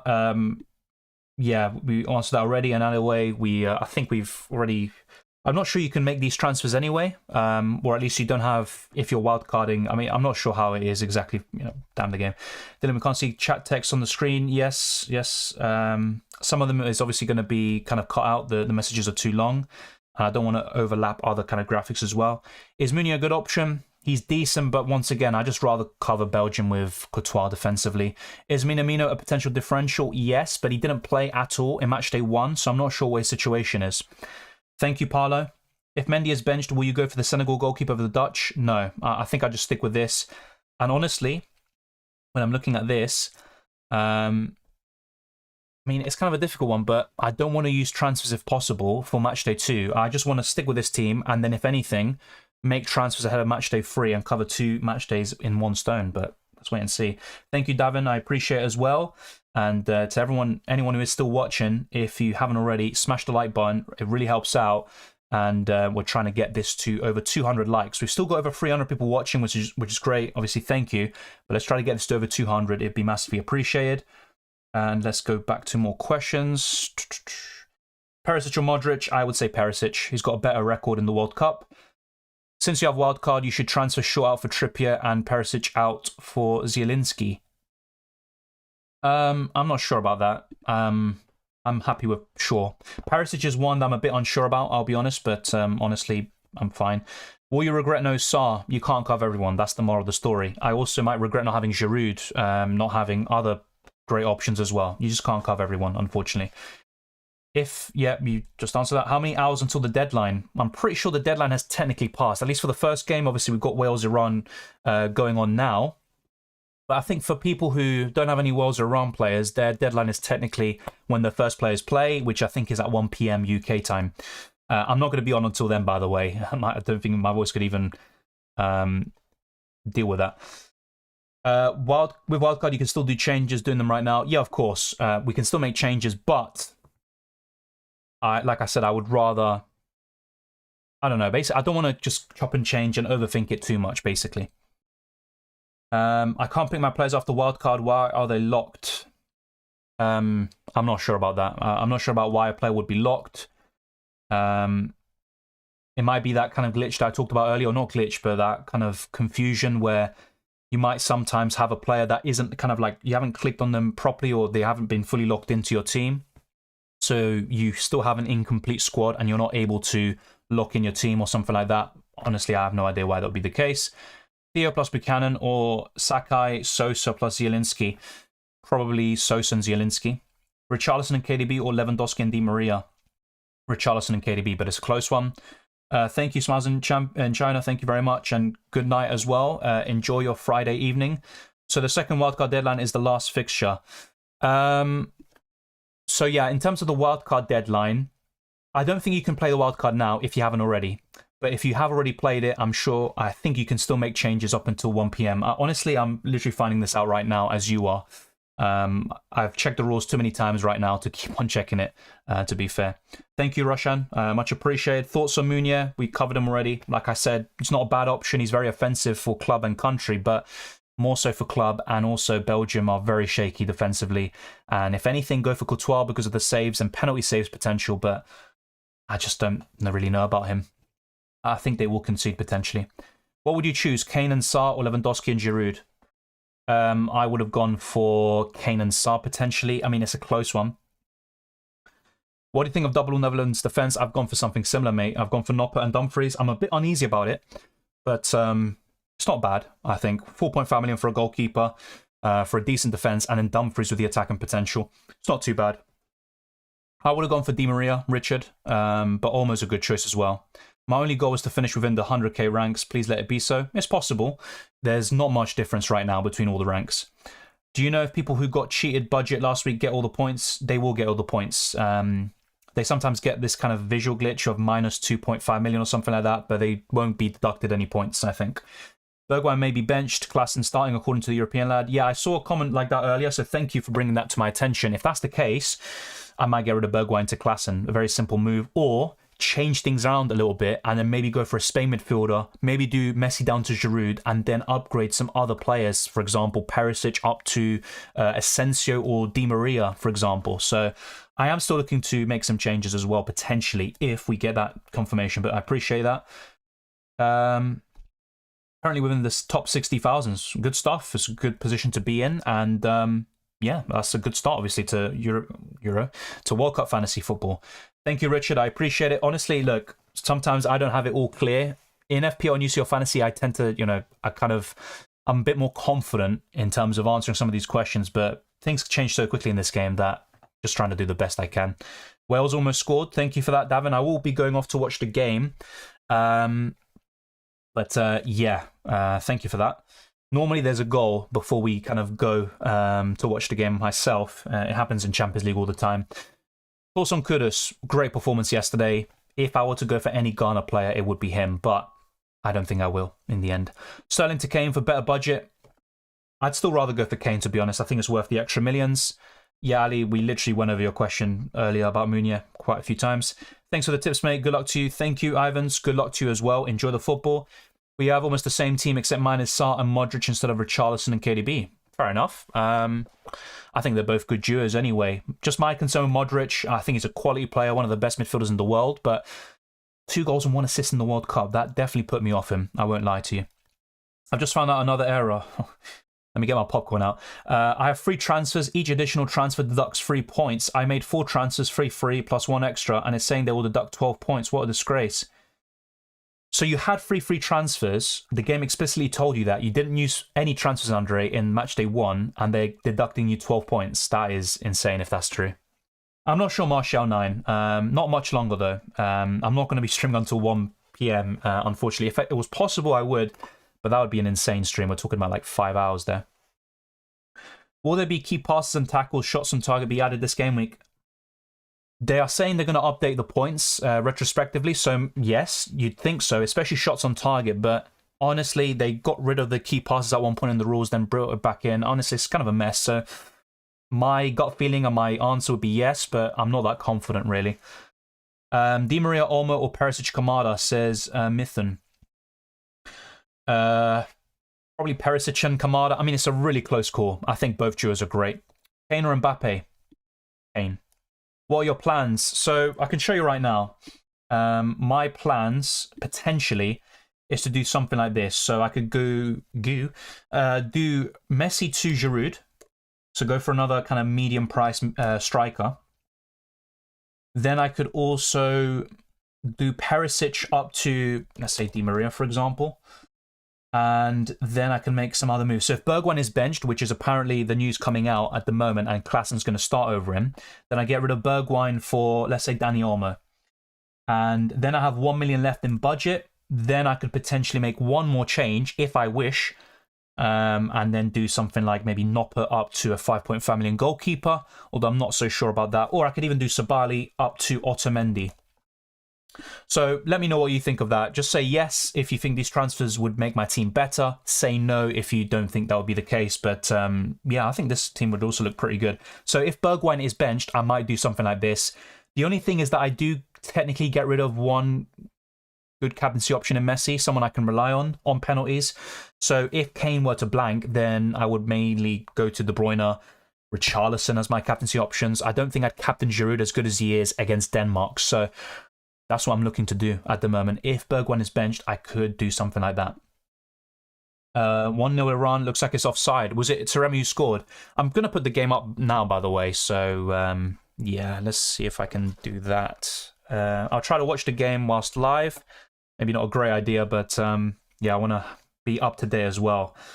So let's get this up.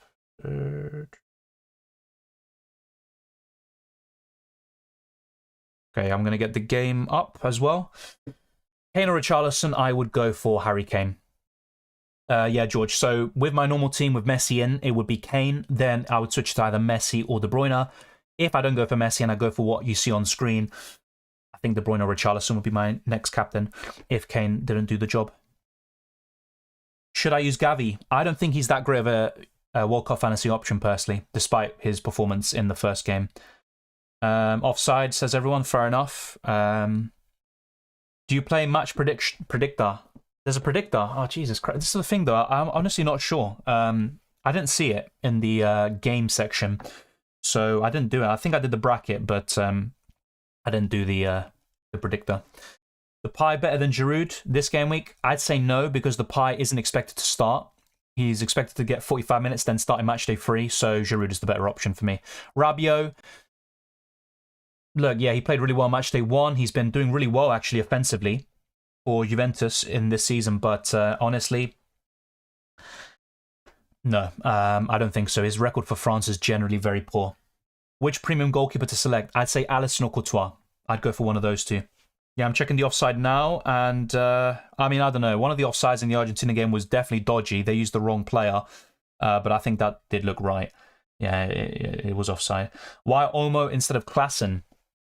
I mean, Klaassen's a good option. Obviously, he got his goal in matchday 1, and he's still in my thoughts, but Olmo, I think, still has a good chance of returns against Germany, and look, it could be Klaassen, but then I'm just figuring, what would I do with the extra million, and do I back Klaassen that much? I mean, perhaps I do, but yeah, it's just something I'm still thinking about, basically. It's just kind of a rough idea. I think it's Olmo for me. It's either Olmo or Asensio, and I'd go for Olmo. Kane or Giroud, and why? Harry Kane, because I think he's the best captaincy option if, you know, he is fully fit, as Gareth Southgate claims. I think England will win. They'll score 2 or 3 goals, and Harry Kane will score a goal himself. I have a really good feeling about him compared to Messi against Mexico, where you just don't know what's going to happen in that game. You've got Neymar, who's potentially injured against Switzerland. Richarlison, he could be a good captaincy option, but I still prefer Kane. Mbappe against Denmark. Yeah, that's why I think Kane for me is the best captaincy option this week. And England are one of the informed teams in this World Cup, or at least they were one of the best teams in matchday 1. It's kind of weird because a lot of these teams that have looked really good, especially France and England, they have been woeful in the last year or so. But they started the World Cup with a bang, and that's what's important. Cancelo 4, Dumfries if you can. Marquinhos, Alexandro. I wouldn't go for Cancelo if you can in matchday 2, but it's completely up to you. Uruguay were very defensive in matchday 1. A 0-0 wouldn't completely surprise me against Portugal, but I'm not sure. I mean, Portugal for me defensively leave a lot to be desired, and Cancelo was very poor yesterday. Sandro or Marquinhos? I would say Sandro, but Marquinhos is definitely more nailed on, and he's kind of just a safer pick. I double up on the Senegal defense. If you think they're going to keep a clean sheet, why not, Lucy? But I'm not as confident, and that's why I'm just going for one, really, and Sabali. So yeah, Davin, the reports I heard was that Camavinga or Tchouaméni, one of those two, I need to double check that, you know, is being tested as the left back for France. And, you know, I've seen this, I think, just after the France game, and also literally just 2 days ago as well. So it's been a constant rumor from reliable sources. I'm going to check now, actually, and see if I can get the link up for you. So give me a second. See if I can actually... Yes. Okay. The Camavinga? I think I might be getting this wrong, by the way, with Camavinga. It could be Tchouaméni.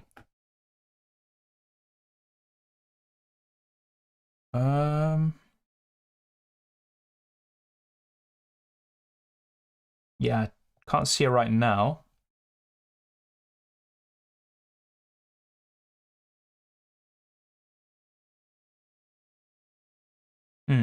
So yeah, with Theo Hernandez, so this is the reports now that I just saw now. So this tweet is a bit different. So it says Camavinga is being tested as the left back, but as an understudy to Theo Hernandez. So that obviously would be the natural kind of thing. You know, with Lucas Hernandez being out for so long, they need a backup left back, and Camavinga being tested there is completely, it makes sense. But yeah, Theo Hernandez, that's what kind of put me off him. But I have to say, Theo Hernandez should start as the left back with the tweet I just saw here. But the reports that I was seeing was literally Lucas Hernandez. It didn't really mention him. It just said Camavinga is being tested as the left back. But that does make sense. And honestly, I wouldn't be too concerned with Theo Hernandez. But he is facing Denmark, and that is what puts me off ultimately from going for him. And I'd rather go for the France attackers, if anything. A 0-0 isn't out of the question, or even a clean sheet for France, but I think Denmark will score. So that's why I'm not going for Theo Hernandez. He looked great, though, I have to say, against Denmark. Against Australia, sorry. Against Denmark, it could be a different story. Let's wait and see. Shaw or Otamendi? Shaw. Better fixture on paper. Argentina have a lot more pressure, and England looked much better overall on match day 1. But I have to say, England also were pretty vulnerable defensively. So it's kind of a really weird tournament. You know, Argentina went into this tournament with a lot of confidence, a really good defense, and in great form. Suddenly, there's a lot of doubts about them. And England generally are seen as a good defensive side, but they are very pragmatic. They just scored 6 in the first game, and they conceded a few goals. So honestly, this World Cup could be full of surprises. We already know if we can transfer more than once locked players. So once a player is locked in, you can then make a transfer, but then you can't transfer that player out again ahead of matchday 3, I believe. I think that's how it works. So that's something you need to be aware of ahead of matchday 3. Is Bergwijn out? If Bergwijn's out, would you bring in Depay? But that's the thing. It might not be Depay starting, though. Let's see what happens. And even if he does start, is he going to get the full 90? Well, according to Van Gaal yesterday in his press conference, he's only going to get 45 minutes, and then he'll get 90 in matchday 3. So yeah, in place for Giroud, no, I just stick with Giroud, to be honest, mate. I wouldn't get Depay in for Giroud. Does the captaincy switch once more apply to switches between unlocked captains? It only applies to lock captains, basically, Patrick. So that's the kind of confusion. They made it so complicated for most people. You know, unless you've played fantasy games before, and, you know, most of this will be quite natural to you, you know, you're going to have so many different questions about this game. It's very hard to explain this to a complete newcomer. But with FPL and UCL Fantasy, of course, definitely much easier. So yes, you're completely right. So captaincy once more just applies to lock captains, basically. Unlock captains, you can keep on changing it no matter how many times. But once they play, only one more time you can change the captaincy. It still lets me transfer, yes. So the deadline will probably be before the first player in your team plays. So maybe it'll be 1 p.m. UK time for you. Olmo or Bergwijn? Bergwijn. Well, I would have normally said Bergwijn, but with the reports we're getting now, I'd say Dani Olmo, to be honest. You actually can't transfer the player out either. So once a player is locked in, you can transfer them out, but the change will take place for the next match day, which is what I'm looking to do myself. I want to cover match day 2 and match day 3. So my idea is to get rid of players who've already played, who are locked in, and then bring in players for match day 3. But you're right. So if you want someone for match day 2, and someone's already played in match day 2, you can't just change, let's say, Taremi now to, let's say, Enner Valencia later on today, because he's already played. So, you know, you will get those points for match day 3 for Enner Valencia and not match day 2. Hopefully that makes sense.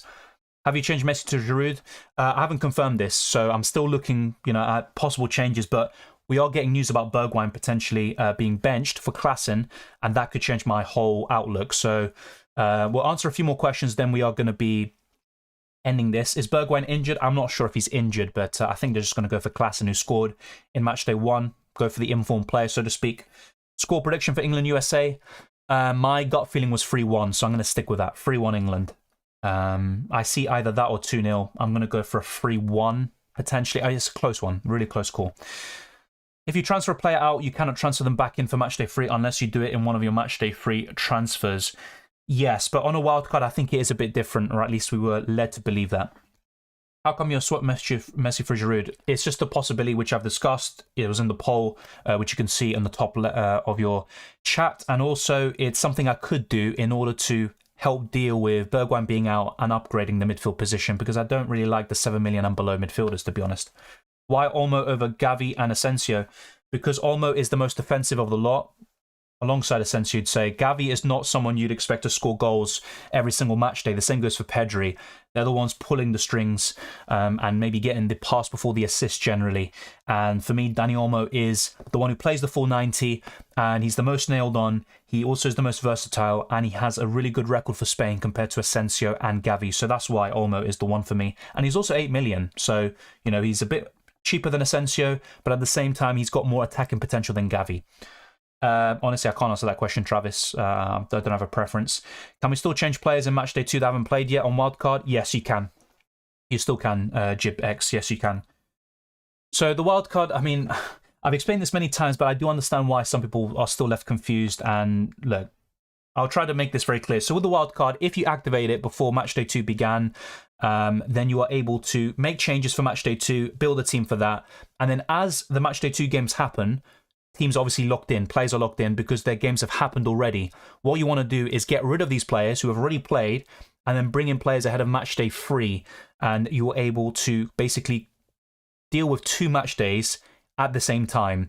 But what you might want to do, especially if you have Bergwijn, for example, is get rid of these players for someone else ahead of Matchday 2. So you can still get rid of unlocked players for another unlocked player, and that will count for Matchday 2. But in terms of locked players, what that enables you to do is deal with Matchday 3 as well. So you can do a kind of mixture of both of them, but just be aware, once a player does play, you are not able to transfer in someone else ahead of Matchday 2 and have their points count for this matchday in particular. It seems too complicated, and the reason why is because the game is kind of just overly complicated for no reason. The deadline was at 10 a.m. That was the deadline for the Iran-Wales game, but for those of you that still, you activate your wildcard and you still have players that haven't played yet, so 1 p.m. is going to be the first one, then that will be your deadline, basically. Who would you go for if already have Olmo and Di Maria if Bergwijn's out? I would probably look towards... It's a good question. I would look towards Perisic, potentially. Perisic or... Yeah, I think Perisic would be the one. I'd go for Olmo instead of Rabiot. It's rough playing this game as a non-neutral. I don't want to jinx Argentina. Yeah, same here. I also want to get rid of Argentina players if possible and not jinx them at all. So I might just get rid of all of them just in general. Just forget about it. Thoughts on Modric or Asensio? I prefer Asensio. He's playing down the middle. And Modric only has 2 goals and 1 assist, I think 14 World Cup games. Yes, he doesn't have an easier game. He's on penalties and Modric is quality, but I think Asensio has a higher chance of scoring goals, even with the fixture in mind. Do you like Ferran Torres after Matchday 2? If he starts, yeah. But if Spain get the win in Matchday 2, they might rotate in Matchday 3 against Japan. Especially if Japan somehow draw or lose against Costa Rica. Dylan, why Di Maria over Bellingham? Why Di Maria over Bellingham? Because I've already got a triple up in England with Shaw, Saka and Kane, and I don't want to sacrifice any one of them. I'm also considering Trippier still at the back, and I think Di Maria has a higher chance of scoring goals. It's as simple as that, really. No, I wouldn't. I would just go for 1, and that's what I've done right now. You already know if we can transfer more than once locked players. So in terms of locked players, I believe no. I don't think you can transfer them out more than once. That's the way it goes. And you won't be able to have them for Matchday 3. It's kind of just a complicated system, overly complicated, but that is my understanding. Well, I don't have the option to activate the wildcard. You can't activate the wildcard once the first game happens. So the official deadline for Matchday 2, it's already passed. It happened half an hour ago. That is the official deadline. You had to activate the wildcard before the Matchday 2 deadline. So now you're not able to. You have to wait until the end of Matchday 2 and the beginning of Matchday 3. So I think this is basically the Monday night / Tuesday morning. You have to wait until then to activate the wildcard for Matchday 3. Why the love for Perisic? It's not really love, I'll be honest. I'm not that confident of Perisic myself, but I think Perisic is the most likely in terms of scoring goals for Croatia out of their midfielders. That's just my personal opinion. His record for Croatia is far better in terms of goals and assists compared to Modric. Yes, he didn't look that good against Morocco, and Croatia in particular weren't that great. But yeah, that's why I'm looking to potentially, if Bergwijn is ruled out, I might downgrade Messi to Giroud and also make these changes in the midfield and bring in a Spain midfielder, bring in Di Maria, for example. So you can see this on screen. I am looking to potentially make some changes. All right, so let's go through some last few questions. Let's try to get this stream to over 200 likes. It'd be massively appreciated. We have answered many questions as always, and we're looking to answer a couple more before wrapping up the stream. And I'll try to confirm my final team before the official, wildcard deadline for me, which will be later on, I think around 1 p.m. UK time. But for now, still some things to consider. Yeah, Talon, exactly right there. What if someone scores in Iran versus Wales and I transfer him in? Will I get the points? No. No, otherwise fantasy will be too easy. You just bring in players already played, get the points, and you don't have to think about it. No, you can only bring in players for this match day who haven't played yet, that are unlocked. You can't bring in locked players. So if you bring in someone from Wales, Iran, so let's say Bale or Taremi, for example, then you will get their points in match day 3, not match day 2.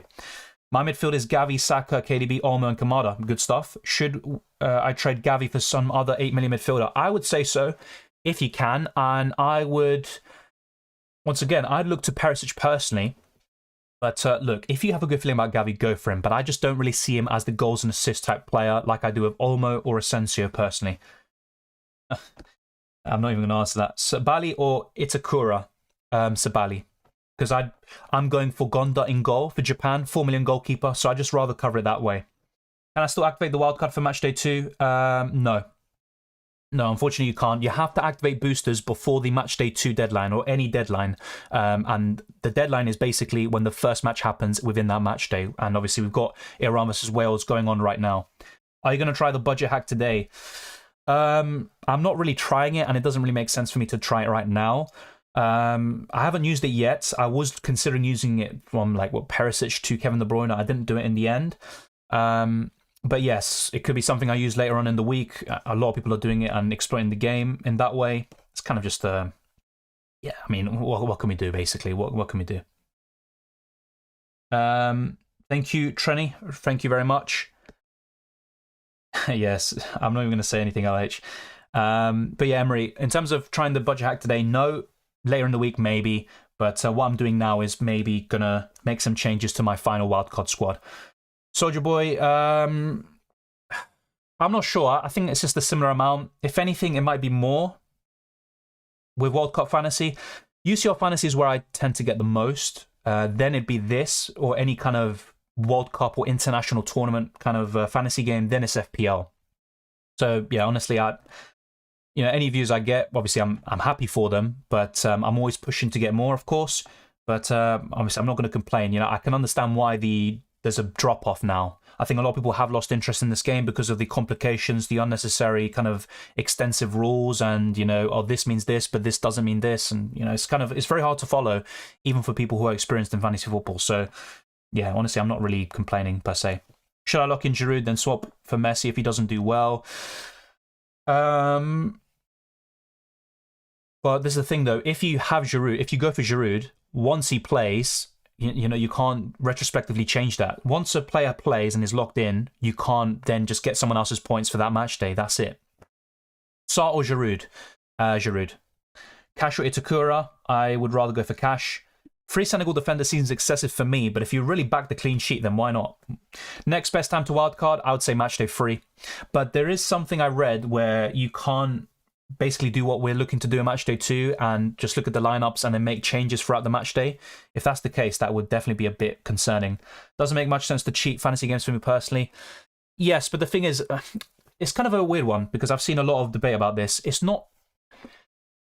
The rules are there. You get transfers to use within the matchday. You can do this. So if you kind of downgrade a premium to a budget option and then upgrade a budget option to a kind of a premium, I wouldn't say that's cheating. It's in the game, and people are exploiting it, you could say. But it's in the game. It's the developer's fault, or, whoever made this game. It's kind of a tough question to answer, but in my opinion, it's not necessarily cheating. Obviously, some people might completely disagree with me there.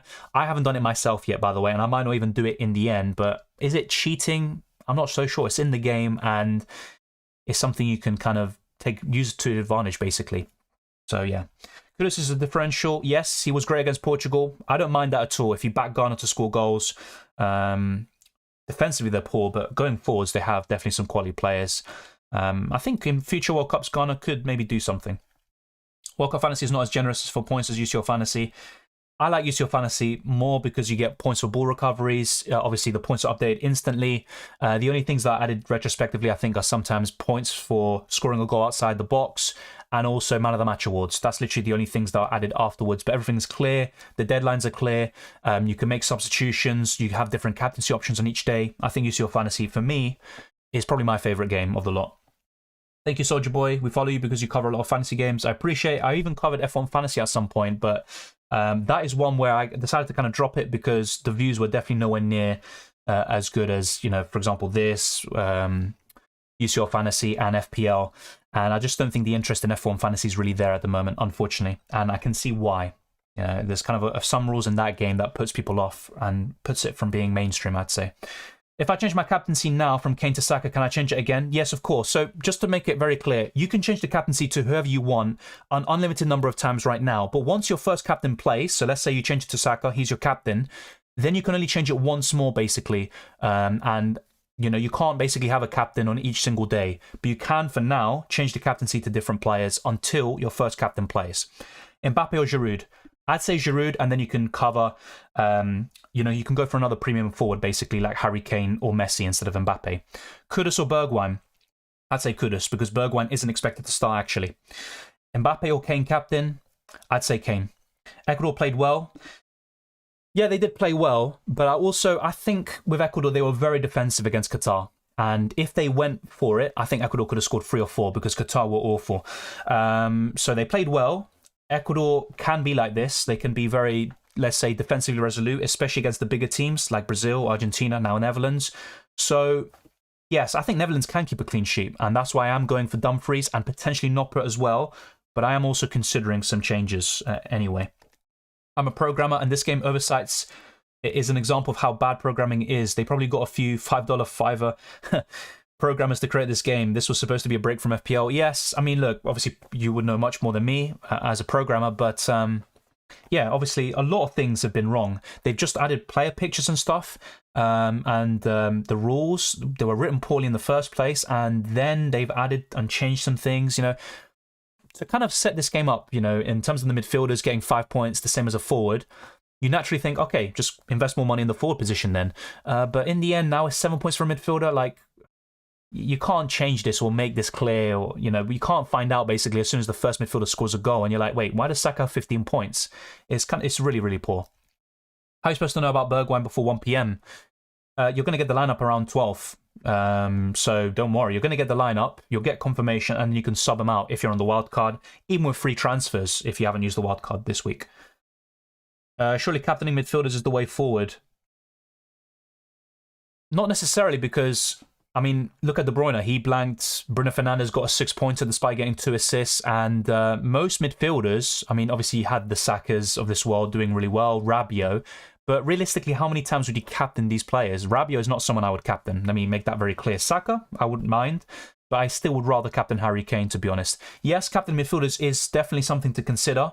I'm looking at De Bruyne, for example, and Saka from my team. But the rest of my midfielders, I don't want to captain. I'll be honest. I really don't. And I still have more confidence in Messi, Neymar if he's fit, Mbappe, Harry Kane. I want to captain Vinicius, but before that, would you go for Saka or Lautaro? I'd go for Saka. But Lautaro, like I said, really good record against Mexico, and I would expect him to start again. So even though Messi plays after Giroud, would swapping Giroud out for Messi still class as a transfer for the next match day? The way it works, so look, if you want to get rid of one player or another one and have the points count for this match day, you need to get rid of Giroud first, and before he even plays, and then bring in Messi.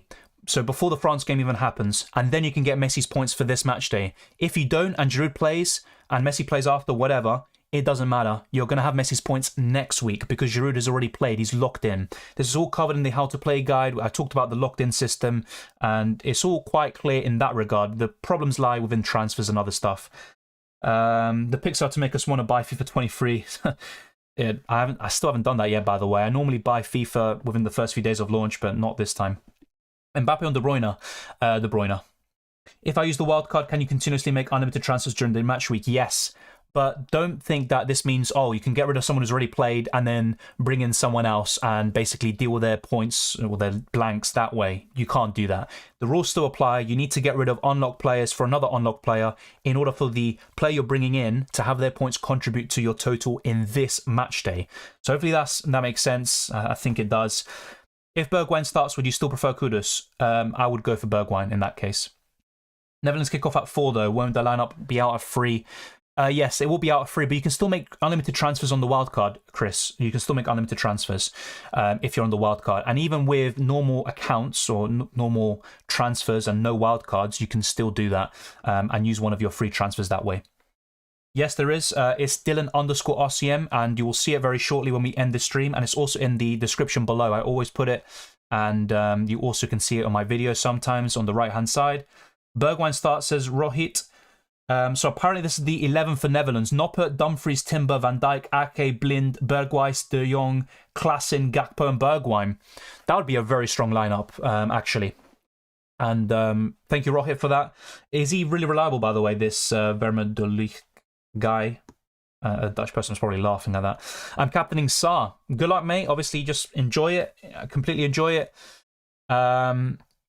But I can't bring myself to captain Saar, I'll be honest. But look, it's all about that. Going for something different. It could work for you. If you think he's going to do well, don't listen to me. Just do your thing and captain him. It could really pay off. So yeah, just to clarify, because I haven't double checked. So yeah, Ecuador and Netherlands do play at 4 p.m. You are right. Obviously, we've got the Senegal-Qatar game at 1 p.m.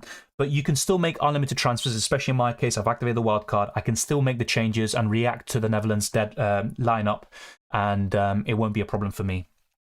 But of course, it might jeopardize Matchday 3 in a certain way. That could be the big issue. Do you think defender goals are now 9 points? I still think it's 7. But honestly, you make a good point. They might change it retrospectively as well, and we won't even realise until the first defender really scores. Who are the best midfielders other than Saka, KDB, Di Maria and Kamada? Any budget? I would probably say Olmo or Asensio look really good as well. Can the budget hack work for every single day? For example, if you had the best team for every separate day in the match day and once they play, could you just sell the locked players once they play? Okay, so let's make this clear with the budget hack. Once again, locked players, unlocked players. A locked player means a player's already played. An unlocked player means they are yet to play. If you take out a locked player, so let's say, for example, Messi plays and you take him out, he is locked, but that doesn't mean you can do Messi, you know, to Kane. You can't do, or let's say, for example, someone playing later in the week like Neymar, if let's say he's fit, you can't do that and then get his points or something like that. The only thing you can do with locked players is downgrade them to a cheaper option and then use that money to upgrade another position and take out a unlocked player, someone who hasn't played yet, and bring in another unlocked player. So let's use one example. Let's say Harry Kane plays, he gets a blank, he gets 2 points. You get rid of him and downgrade him to, let's say, a 4.5 million striker. And then you use that money to upgrade Giroud up to Mbappe. So that's what you could do. And so in essence, you can do that on every single day. But remember, you only have 2 or 3 transfers, depending on what you did in match day 1. And every additional transfer you make will be a -3 hit. So be aware of that. That is the key thing that you have to be aware of. I'm going to end this poll, by the way, because we got over 1,000 votes. So thank you to everyone who voted.